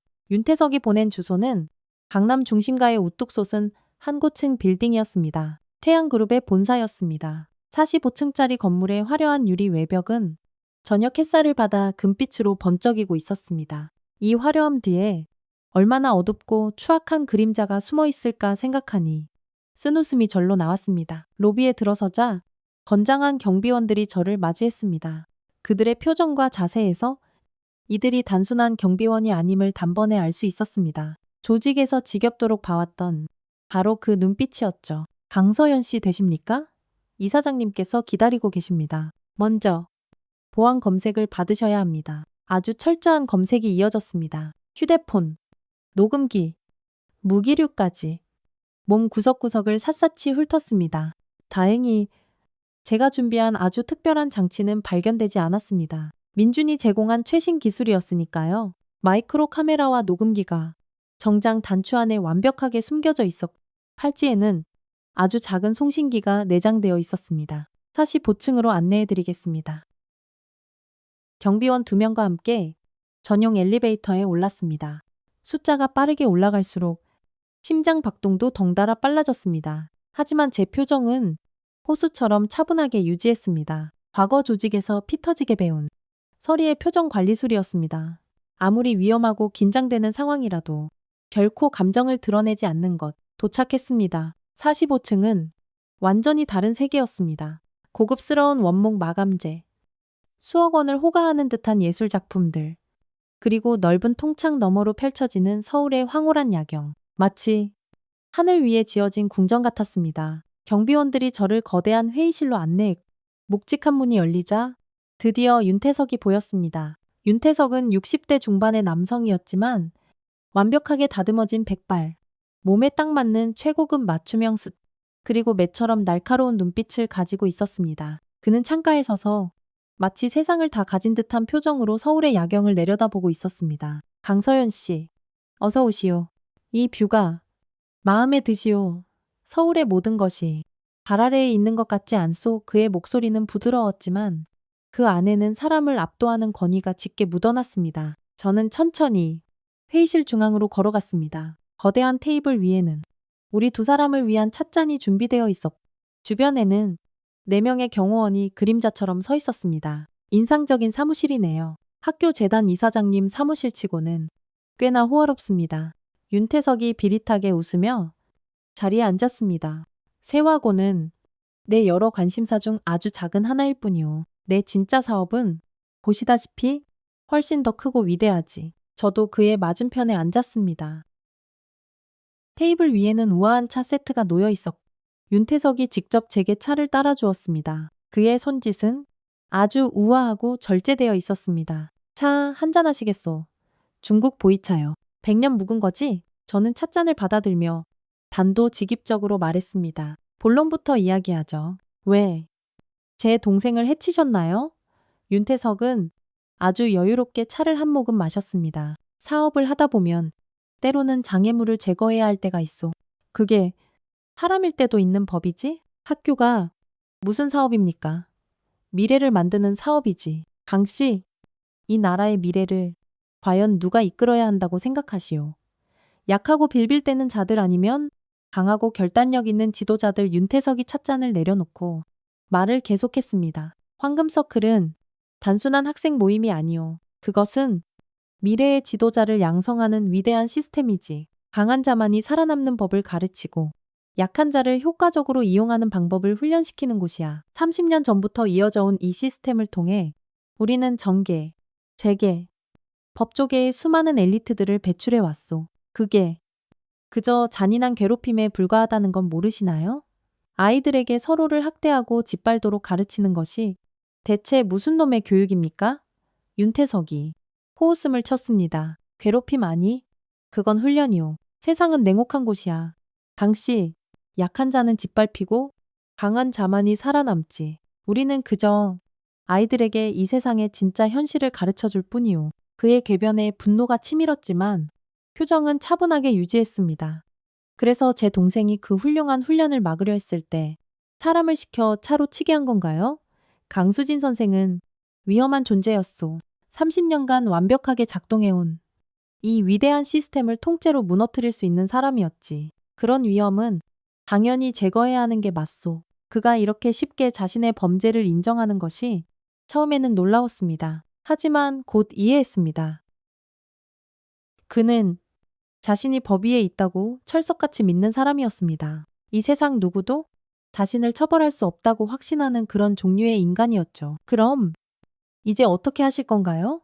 윤태석이 물었습니다. 증거가 있다고 하셨지. 그걸로 뭘 하실 건가? 경찰, 검찰, 언론, 전부 내 손이 닿는 곳인데 저는 차분하게 찻잔을 들어 한 모금 마셨습니다. 윤 이사장님, 제가 누군지 아시죠? 설이라는 이름 들어보셨을 텐데요. 윤태석의 눈에 순간 경계심이 스쳤습니다. 물론이요. 부산의 전설적인 칼잡이.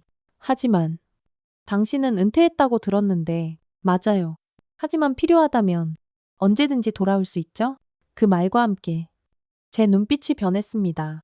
15년간 서리로 살아왔을 때 바로 그 차갑고 날카로운 눈빛으로 돌아갔습니다. 윤태석이 자신도 모르게 살짝 몸을 긴장시키는 것이 느껴졌습니다. 협박인가 제안입니다. 당신이 가진 것은 권력과 돈이죠. 하지만 제가 가진 것은 당신의 모든 범죄 증거와 과거에 익혔던 약간의 기술입니다. 윤태석이 고개를 저었습니다.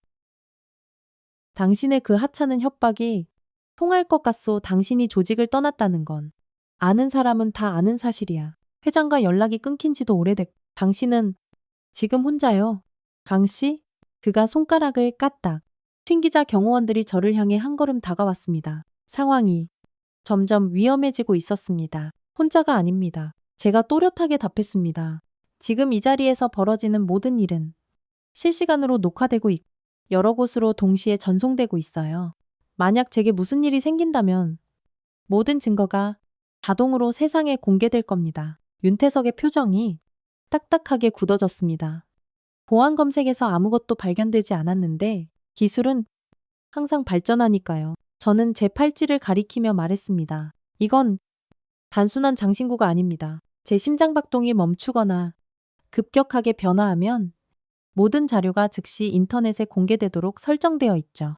이것은 반은 진실, 반은 거짓말이었습니다. 팔찌에 정말 송신기가 있었지만 그렇게 복잡하고 대단한 기능은 없었습니다. 하지만 윤태석은 그것을 확인할 방법이 없었죠. 흥미롭군. 윤태석이 잠시 생각에 잠긴 후 말했습니다. 그래서 나에게 하려는 제안이 뭐요? 간단합니다. 첫째, 황금서클을 즉시 해체하세요. 둘째, 조민혁을 비롯한 모든 가담 교사들의 사직서를 수리하세요. 셋째, 제 동생의 치료비와 정신적 피해에 대한 보상금을 자터우텐 담치료 피와 두둑하게 지불하세요. 윤태석이 헛웃음을 터뜨렸습니다. 그게 전부요. 내 평생의 업적을 송두리째 포기하라는 거군. 황금서클 따위가 당신의 평생 업적이라면 그건 정말 슬픈 일이네요. 윤태석의 표정이 싸늘하게 식었습니다. 당신은 이해하지 못해. 우리가 하는 일은 이 나라의 미래를 위한 것이란 말이오. 강한 지도자가 필요한 이 나라에. 그만하세요. 제가 그의 말을 잘랐습니다. 그런 위선적인 궤변은 이제 지겹습니다. 당신이 하는 일은 그저 당신의 권력을 유지하고 확장하기 위한 더러운 짓일 뿐이잖아요. 힘없는 아이들을 이용해서 윤태석의 눈에 마침내 분노가 번쩍였습니다. 그는 테이블을 쾅 내리치며 자리에서 벌떡 일어섰습니다. 네가 뭘 안다고 짓거려. 내가 이 자리까지 오기 위해 얼마나 많은 피와 희생이 있었는지. 강한 자만이 살아남는 이 지옥 같은 세상에서 나는 최고가 되기 위해 내 모든 것을 바쳤어. 그런데 이제 당신 같은 하찮은 년이 나타나서 내 모든 것을 무너뜨리겠다고. 그가 경호원들을 향해 미친 듯이 소리쳤습니다. 전현 당장 제 앞에 녹음기고 뭐고 싹 다 빼앗아 버려. 4명의 경호원이 일제히 저를 향해 움직였습니다. 하지만 저는 이미 준비되어 있었습니다. 의자에서 튕기듯 일어나 가장 가까운 경호원의 목덜미를 손날로 정확하게 내리쳤습니다. 그가 컥 하는 소리와 함께 쓰러졌고 두 번째 경호원이 주먹을 휘둘렀지만 가볍게 피했습니다. 15년간 단련된 몸이 마치 물 흐르듯 자연스럽게 반응했습니다. 몸을 회전하며 두 번째 경호원의 무릎을 걷어찼고 세 번째와 네 번째가 동시에 달려들었지만 테이블을 발로 차넘어뜨려 거리를 확보했습니다. 그리고 주머니에서 작은 단도를 꺼내 들었습니다. 그것은 서리의 상징과도 같은 특별한 칼이었습니다. 10년 동안 한 번도 사용하지 않았지만 여전히 그 예리함은 서슬퍼렇게 살아있었습니다. 다들 물러서 더 다치고 싶지 않다면 제 목소리와 눈빛에서 뿜어져 나오는 살기에 경호원들이 순간 망설였습니다. 윤태석이 악을 쓰며 소리쳤습니다. 뭐 하는 거야? 이 병신들아, 당장 전현을 제압하라고. 그러나 경호원들은 선뜻 다가오지 못했습니다. 그들도 서리의 이름을 알고 있었고 제 손에 들린 저 칼이 얼마나 위험한지 직감적으로 알고 있었기 때문입니다. 당신 혼자요. 강씨?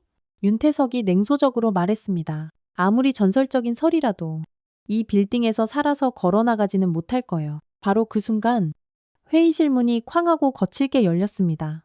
들이닥친 것은 다름 아닌 경찰 특공대였습니다. 앞장선 형사가 카랑카랑한 목소리로 외쳤습니다. 모두 움직이지 마. 경찰이다. 손에 든 칼 내려놔. 윤태석의 표정이 완전히 잿빛으로 굳어버렸습니다.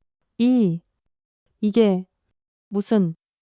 형사는 윤태석에게 성큼성큼 다가가며 미란다 원칙을 읊었습니다. 윤태석 씨, 당신을 강수아 씨에 대한 살인미수, 학교폭력 조직운영, 증거인멸 교사 등의 혐의로 긴급 체포합니다. 경찰이 윤태석의 손에 차가운 수갑을 채웠습니다. 그는 완전히 넋이 나간 듯 믿을 수 없다는 표정이었습니다. 이게 말이 돼. 내가 누군지 알아. 내 변호사 불러. 당장. 윤태석이 저를 잡아먹을 듯한 눈으로 노려보며 소리쳤습니다. 당신 대체 어떻게 이런 일이? 제가 차분하게, 그러나 똑똑히 들으라는 듯 답했습니다. 제가 혼자라고 하셨죠. 틀렸습니다. 저는 정의를 위해 싸우는 수많은 사람들과 함께하고 있거든요. 그때 또 다른 인물이 조용히 회의실로 들어왔습니다. 놀랍게도 그것은 이사장의 아들 이강민이었습니다. 그의 표정은 비통했지만 어딘가 모르게 결연해 보였습니다. 아버지, 죄송합니다. 하지만 이게 옳은 일이라고 생각했어요. 윤태석의 얼굴이 종이장처럼 하얗게 질렸습니다. 석진아, 네가 감히 나를? 배신이 아니에요. 아버지, 저는 그저 옳은 일을 선택했을 뿐이에요. 황금서클 때문에 얼마나 많은 친구들이 고통받았는지. 저도 그 가해자 중 한 명이었어요. 더는 안 돼요. 형사가 윤태석을 끌고 나가면서 저에게 고맙다는 듯 가볍게 고개를 숙였습니다. 이 모든 일은 어젯밤 제가 밤새워 짠 계획의 일부였습니다. 조민혁으로부터 확보한 물적 증거와 이강민의 결정적인 증언, 그리고 오늘 이 자리에서 윤태석 본인의 자백까지 모든 것이 완벽하게 맞아떨어진 것이었습니다. 회의실에는 저와 이강민, 단둘만 남았습니다. 그가 슬픈 눈으로 저를 바라봤습니다. 정말 죄송합니다. 강 선생님 언니분. 제가 좀 더 일찍 용기를 냈어야 했는데. 괜찮아. 지금이라도 옳은 일을 선택한 게 중요한 거야. 아버지는 감옥에 가게 될까요? 아마도, 물론 그가 가진 힘을 생각하면 생각보다 가벼운 처벌을 받을 수도 있어. 하지만 적어도 황금서클은 이제 완전히 끝났어. 그리고 그게 가장 중요한 거지. 이강민의 눈에 다시 눈물이 고였습니다. 저는 어떻게 되는 건가요? 저도 가해자였으니까. 너는 아직 어리고 내 증언 덕분에 많은 사람을 구했어. 진심으로 뉘우치고 앞으로 바르게 살아간다면 얼마든지 새로운 시작을 할 수 있을 거야. 이강민이 깊이 고개를 숙였습니다. 감사합니다. 그리고 강 선생님께도 꼭 사과드리고 싶어요. 직접 말할 기회가 있을 거야. 수아. 깨어났거든. 다음날 아침 모든 뉴스의 헤드라인은 윤태석의 구속 소식으로 도배되었습니다. 명문사립고의 충격적인 학교폭력 실태, 재단 이사장의 추악한 범죄 네트워크, 보건교사 살인미수 사건의 전말까지 모든 언론이 이 사건을 대대적으로 보도했습니다. 병원에서 수아와 함께 그 뉴스를 보고 있었습니다. 그녀는 여전히 몸을 가누기 힘들어했지만 상태는 하루가 다르게 좋아지고 있었습니다. 언니? 대체 어떻게 이런 일을? 혼자서. 제가 장난스럽게 웃으며 대답했습니다. 내 덕분이야. 전부. 네가 용기를 내서 이 싸움을 시작했으니까. 수아의 눈에 눈물이 글썽였습니다. 하지만 그 많은 증거는 어떻게 확보한 거야? 경찰은 또 어떻게 설득한 거고. 약간의 특별한 기술이 필요했지. 그리고 이강민. 그 아이가 큰 도움이 됐어. 사실 그 아이도 어떤 의미에서는 피해자였거든. 수아가 놀란 눈으로 저를 쳐다봤습니다. 이강민이. 정말 그래. 모든 사람에게는 선택의 기회가 주어지는 법이야. 그리고 그 아이는 마지막 순간에 옳은 선택을 했어. 방 안에 잠시 따뜻한 침묵이 흘렀습니다. 수아가 조심스럽게 물었습니다. 언니, 그 특별한 기술이라는 게 혹시. 저는 그녀의 손을 꼭 잡았습니다. 걱정 마. 이번엔 누구 하나 다치지 않았어. 그리고 모든 것은 합법적인 절차 안에서 진행됐어. 내 과거의 능력이 이번엔 아주 좋은 일에 쓰인 셈이지. 수아가 안도의 한숨을 내쉬었습니다. 그래도 엄청 위험했을 텐데 정말 다행이다. 언니? 응. 이제 모든 게 끝났어. 너는 이제 회복에만 집중하면 돼. 그때 병실 문이 열리고 몇몇 학생들이 조심스럽게 들어왔습니다. 박서준을 비롯한 황금서클의 피해 학생들이었습니다. 그들의 얼굴에는 안도와 감사의 표정이 가득 서려 있었습니다. 선생님 돌아오셔서 정말 기뻐요. 서준이 거의 울먹이며 말했습니다. 선생님 덕분에 학교가 정말 많이 변했어요. 다른 학생이 덧붙였습니다. 이강민이 직접 저희에게 사과했어요. 모든 학생들 앞에서요. 수아의 눈에서 기쁨의 눈물이 흘러내렸습니다. 그녀의 외로운 싸움이 결코 헛되지 않았음을 깨달은 것 같았습니다. 그럼 황금서클은 완전히 해체됐어요. 서준이 밝게 대답했습니다. 새로운 학생회가 꾸려졌고 교장 선생님도 사임하셨어요. 지금 많은 것이 변하고 있어요. 학생들이 돌아간 후 수아가 제게 물었습니다. 언니는 이제 어떻게 할 거야? 저는 창밖을 바라보며 담담하게 대답했습니다. 카페로 돌아가야지. 내 평범한 일상으로. 정말 그걸로 만족해. 제가 빙그레 웃으며 수아를 바라봤습니다. 물론이지. 나는 그저 네가 시작한 정의를 마무리했을 뿐이야. 진짜 영웅은 바로 너야. 수아야. 수아는 제 손을 더욱 꼭 잡았습니다. 언니, 고마워. 그리고 미안해. 내가 언니를 부끄러워했던 거. 언니의 과거를 자꾸 숨기려고만 했던 거. 괜찮아. 다 이해해. 아니, 이제는 내가 언니를 이해해. 언니의 그 과거가, 그 아픈 상처가, 그 무서운 기술이 오늘 이렇게나 많은 사람을 구했어. 내가 부끄러워했던 것들이 사실은 언니가 우리를 지키기 위한 갑옷이었다는 걸 이제야 알았어. 그 말에 제 눈시울이 뜨거워졌습니다. 15년 동안 조직에서 살았던 시간, 온몸에 새긴 흉터 같은 문신들, 피비린내 나는 기술들. 처음으로 그것들이 더 이상 부끄러운 것이 아니라 의미 있는 것처럼 느껴졌습니다. 수아야, 이제 푹 쉬어. 내일부터는 재활치료도 시작해야 하니까. 언니는 잠시 나갔다 올게. 병원을 나와 한강공원으로 향했습니다. 저녁 노을이 강물을 온통 붉게 물들이고 있었습니다. 벤치에 앉아 그 풍경을 멍하니 바라보며 깊은 숨을 내쉬었습니다. 전화가 울렸습니다. 발신자 표시를 보니 회장님이었습니다. 5년 만에 연락이었습니다. 여보세요? 설이야. 잘 지냈나? 회장님의 목소리는 여전히 낮고 무게감이 있었습니다. 네. 회장님, 잘 지내고 있습니다. 뉴스 봤다. 아주 큰일을 해냈더구나. 그저 제 동생을 지킨 것뿐입니다. 잠시 침묵이 흐른 후 회장님이 다시 말했습니다. 네가 그립더구나. 설이야. 조직에 다시 돌아올 생각은 없나? 그 질문에 잠시 생각에 잠겼습니다. 과거의 삶, 그 지독한 어둠과 위험이 다시 떠올랐습니다. 그리고 지난 며칠간의 일들, 제 기술과 능력이 처음으로 정의를 위해 쓰였던 그 짜릿했던 순간들. 아니요. 회장님, 저는 이제 다른 삶을 살고 있습니다. 회장님이 깊은 한숨을 내쉬었습니다. 이해한다. 하지만 도움이 필요하면 언제든 연락하거라. 너는 여전히 우리의 가족이니까 감사합니다. 회장님, 그 말씀만으로도 제게는 큰 위로가 됩니다.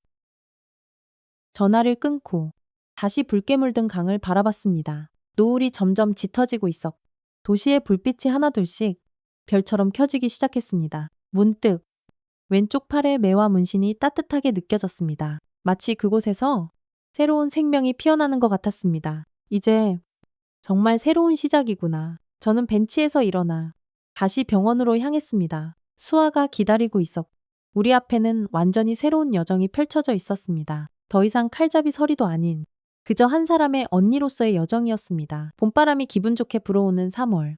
수아가 다시 세화고등학교 정문 앞에 섰습니다. 그녀의 옆에는 물론 제가 함께 서 있었죠. 사고 후 꼬박 석 달 만에 복귀였습니다. 긴장돼 제가 물었습니다. 조금요.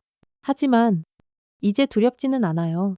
수아가 환하게 웃으며 학교 안으로 걸어 들어갔습니다. 교정의 풍경은 완전히 달라져 있었습니다. 겨울의 차가운 삭막함이 가시고 봄의 생명력이 넘치는 것처럼 학교 역시 새로운 기운으로 가득 차 있었습니다. 학생들의 표정은 눈에 띄게 밝아졌고 선생님들도 더 자유롭게 학생들과 어울리는 모습이었습니다. 강 선생님 박서준이 저 멀리서부터 달려와 수아를 반갑게 맞이했습니다. 그의 뒤로 여러 학생들이 웃으며 따라왔습니다. 그들의 얼굴에는 진심 어린 기쁨이 가득했습니다. 돌아오셨군요.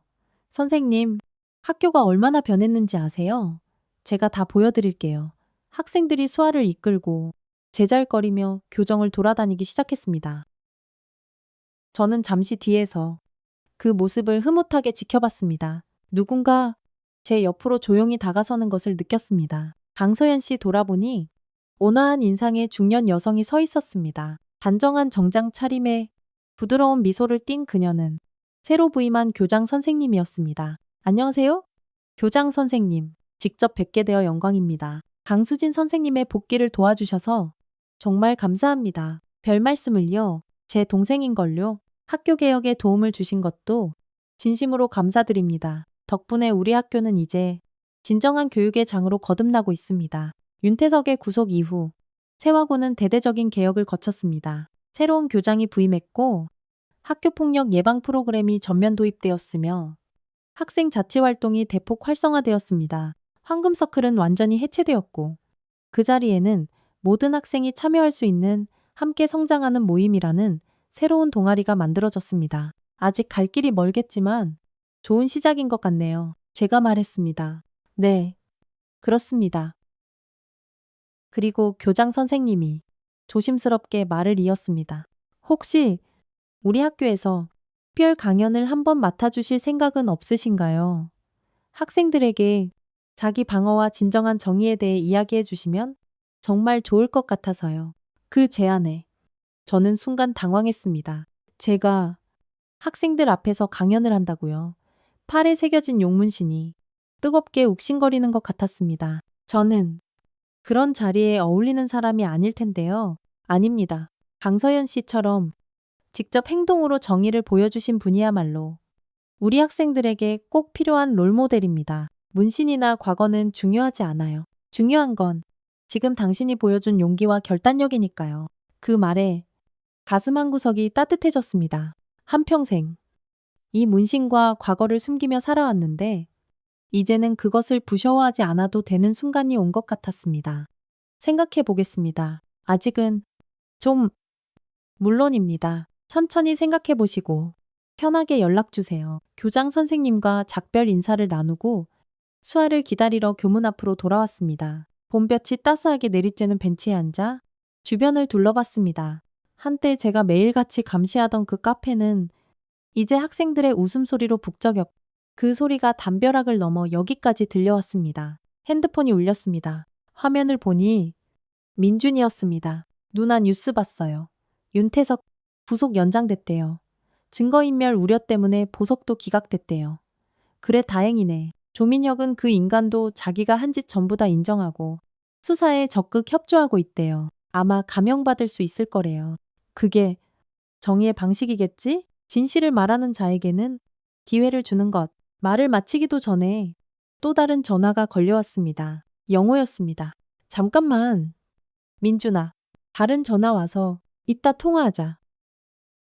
통화를 바꿨습니다. 누나 카페는 잘 돌아가고 있으니까 걱정 마세요. 단골 손님들이 누나 안부 엄청 물어봐요. 고마워.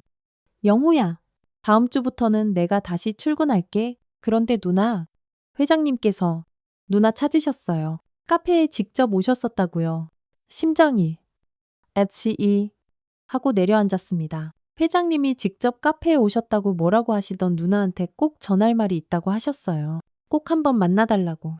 바로 그 순간 옆에서 누군가 다가오는 기척이 느껴졌습니다. 고개를 들자 놀랍게도 회장님이 바로 제 앞에 서 계셨습니다. 여전히 위험 있는 모습이었지만 어딘가 모르게 조금은 늙어 보이는 모습이었습니다.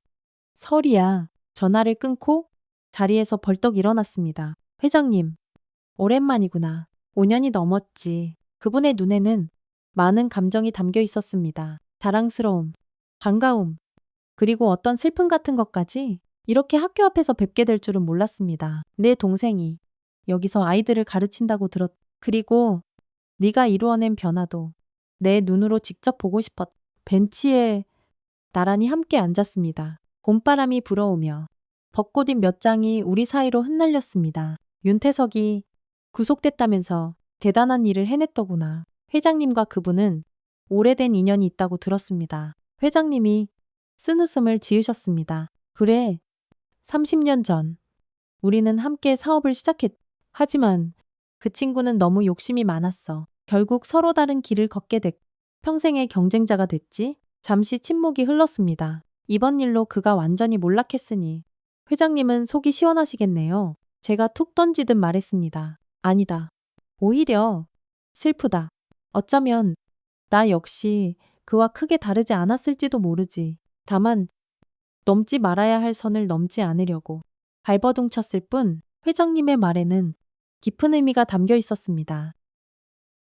조직 생활에도 나름의 선과 의리가 있었고 회장님은 그것을 지키려 하셨습니다. 최소한 힘없는 아이들을 해치고 이용하는 짓만큼은 하지 않으셨죠. 설이야, 널 만나러 온 진짜 이유가 있다. 회장님이 제 손을 조심스럽게 잡으셨습니다.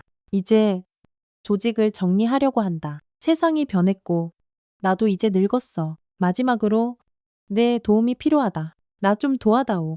제 심장이 빠르게 뛰었습니다. 5년 전이었다면, 아니, 불과 몇 개월 전이었다면 저는 어떻게 대답했을까요? 하지만 지금의 저는 달랐습니다. 제 길은 이제 너무나도 분명했습니다. 죄송합니다. 회장님. 하지만 저는 이제 다른 삶을 살고 있습니다. 회장님의 눈에 실망감이 스쳤지만 곧 이해한다는 듯 따뜻한 빛으로 바뀌었습니다. 그럴 줄 알았다. 내 얼굴을 보니 이제 진정한 평화를 찾은 것 같구나. 조직을 정리하신다면 어떻게 하실 건가요? 합법적인 사업체로 전환할 거다. 우리가 가진 모든 것을 이제는 좋은 일에 쓰려고 해. 어쩌면 네가 보여준 그 정의의 방식을 나도 한번 배워볼까 한다? 그 말에 가슴이 뭉클해졌습니다. 제가 회장님께도 어떤 작은 영향을 미쳤다는 사실이 신기하고 또 감사했습니다. 그렇다면 제가 도울 수 있는 방법이 있을지도 모르겠네요. 합법적인 선에서요. 회장님이 처음으로 환하게 웃으셨습니다. 그래, 내 도움이 필요할 때 꼭 연락하마. 그럼 이만 가봐야겠.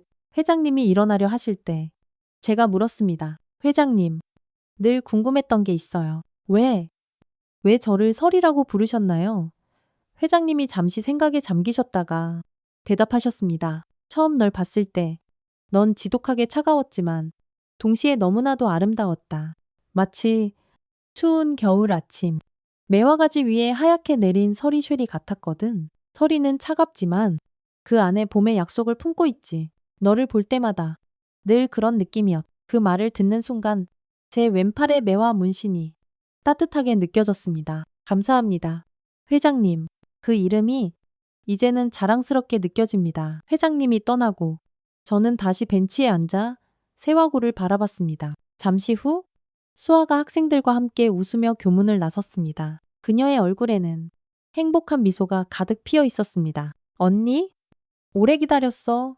아니, 방금 아주 재미있는 손님이 다녀갔어. 누구 나중에 이야기해줄게. 학교는 어땠어?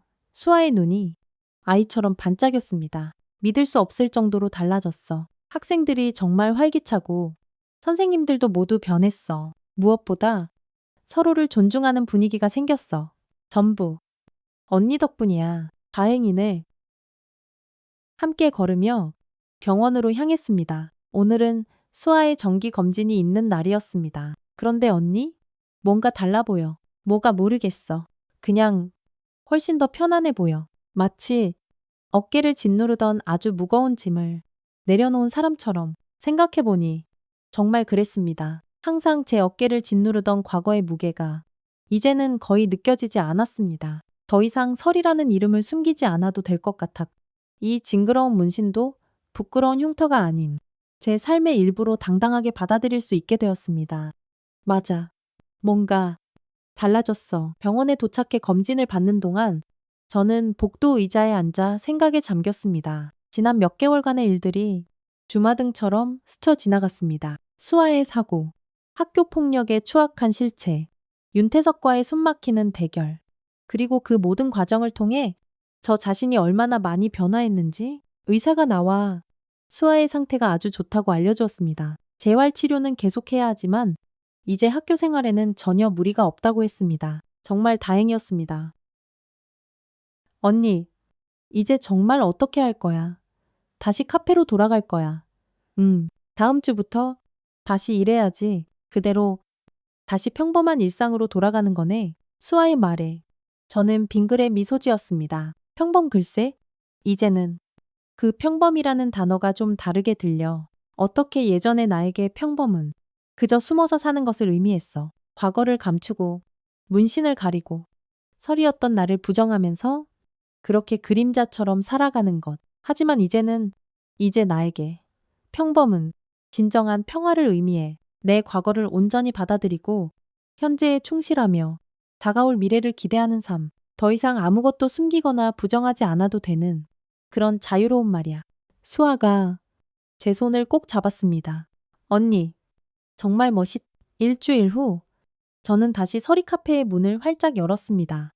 휴업 안내문을 떼어내고 커피 머신을 예열하고 매장 구석구석을 깨끗하게 정리했습니다. 모든 것이 예전과 똑같았지만 동시에 완전히 달랐습니다. 가장 큰 변화는 제 복장이었습니다. 더 이상 긴 소매 옷으로 문신을 꽁꽁 가리지 않았습니다. 편안한 반팔 티셔츠를 당당하게 매장에 섰습니다. 팔에 새겨진 용과 매와 문신이 햇빛 아래 고스란히 드러났지만 더 이상 부끄럽지 않았습니다. 첫 손님이 들어왔습니다. 아주 오래된 단골 손님이었습니다. 어머, 사장님 오랜만이에요. 와, 문신. 되게 멋지네요.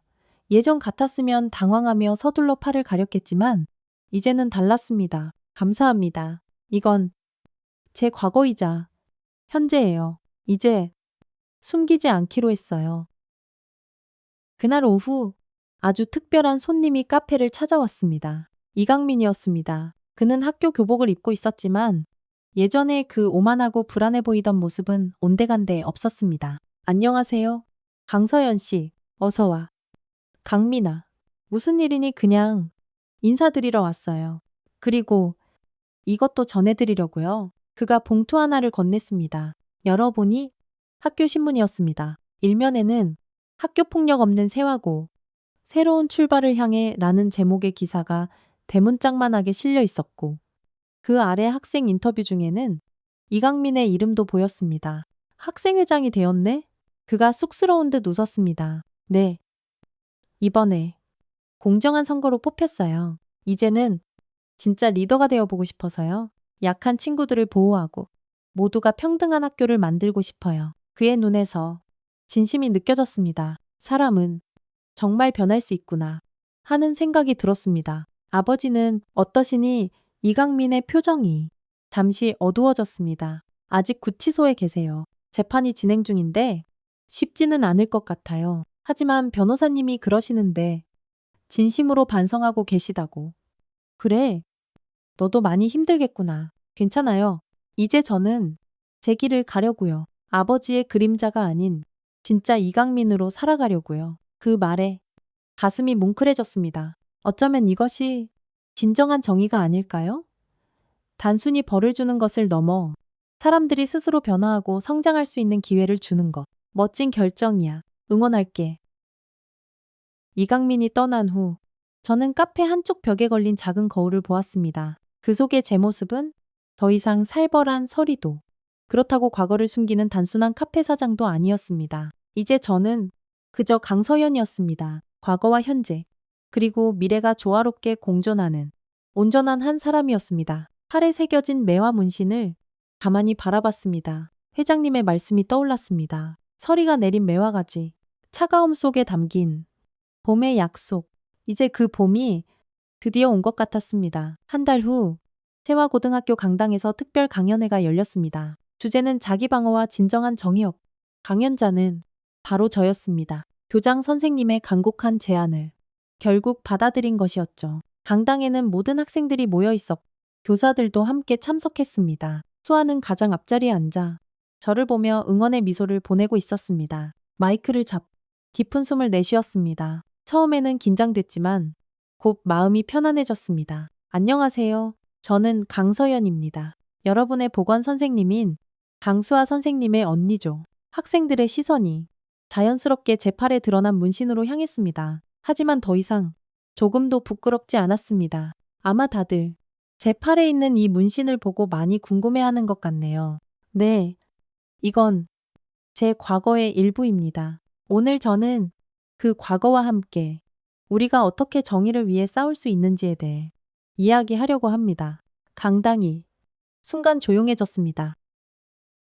모든 학생들이 저에게 집중하고 있었습니다. 정의란 과연 무엇일까요? 그것은 단순히 나쁜 사람을 벌주는 것일까요? 아니면 모든 사람이 공정하고 평등하게 대우받는 세상을 만드는 것일까요? 저는 제 이야기를 시작했습니다. 물론 조직 생활의 세세한 부분은 생략했지만 어려운 환경 속에서 동생을 보호하기 위해 어떤 길을 선택했었는지, 그리고 그 선택이 제 삶에 어떤 결과와 교훈을 가져왔는지에 대해 솔직하게 말했습니다. 때로는 세상이 우리에게 아주 불공정하게 대할 수 있습니다. 하지만 중요한 것은 우리가 그 불공정함에 어떻게 반응하느냐입니다. 폭력에 똑같이 폭력으로 대응하는 것은 결코 해결책이 될 수 없습니다. 진정한 강함은 자기 자신을 지키면서도 다른 사람들을 해치지 않는 그 균형을 찾는 데에서 나옵니다. 학생들의 표정이 점점 진지해졌습니다.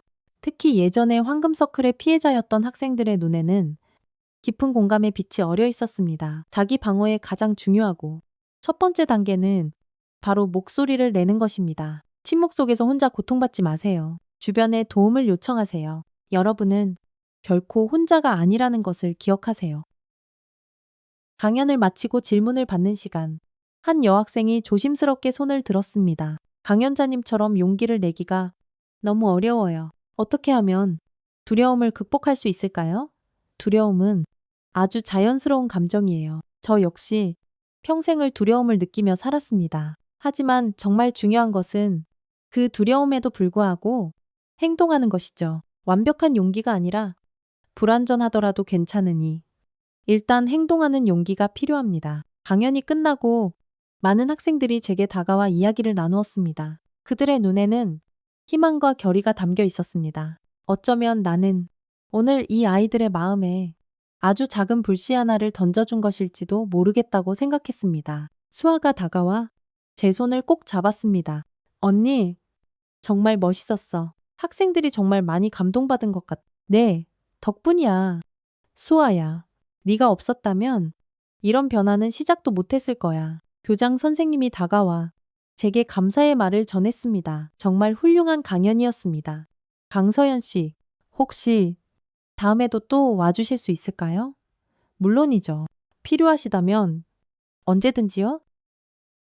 학교를 나서면서 그 높은 봄 하늘을 올려다봤습니다. 벚꽃이 만개한 교정은 마치 새로운 시작을 축복하는 것 같았습니다. 이제 어디로 갈까? 수아가 물었습니다. 집에 가서 저녁 먹자. 네가 제일 좋아하는 된장찌개 끓여줄게. 우리는 팔짱을 끼고 천천히 걸었습니다. 이제 더 이상 서두를 필요가 없었습니다. 우리에게는 온전한 현재와 밝게 빛나는 미래가 있었으니까요. 제 왼팔의 매와 문신 위로 따스한 봄 햇살이 비쳤습니다. 꽃잎 위에 차갑게 내렸던 서리는 이제 모두 녹아 새로운 생명을 잉태하는 영롱한 이슬이 되었습니다. 마치 저의 삶처럼요. 과거의 서리에서 이제는 따뜻한 봄을 맞이하는 매화로, 그것이 바로 저의 새로운 이름이 될 것입니다. 여러분 중에도 누군가를 위해 혹은 정의를 위해 용감하게 싸워본 경험이 있으신가요? 혹은 여러분의 가족 중에 저 서리 같은 분이 계신가요? 댓글로 여러분의 소중한 이야기를 들려주세요. 이 이야기가 마음에 드셨다면 좋아요와 구독 버튼 꼭 눌러주시고요. 다음 이야기에서 또 만나요. 여러분의 따뜻한 응원이 더 좋은 콘텐츠를 만드는 가장 큰 원동력이 됩니다. 끝까지 시청해주셔서 진심으로 감사합니다.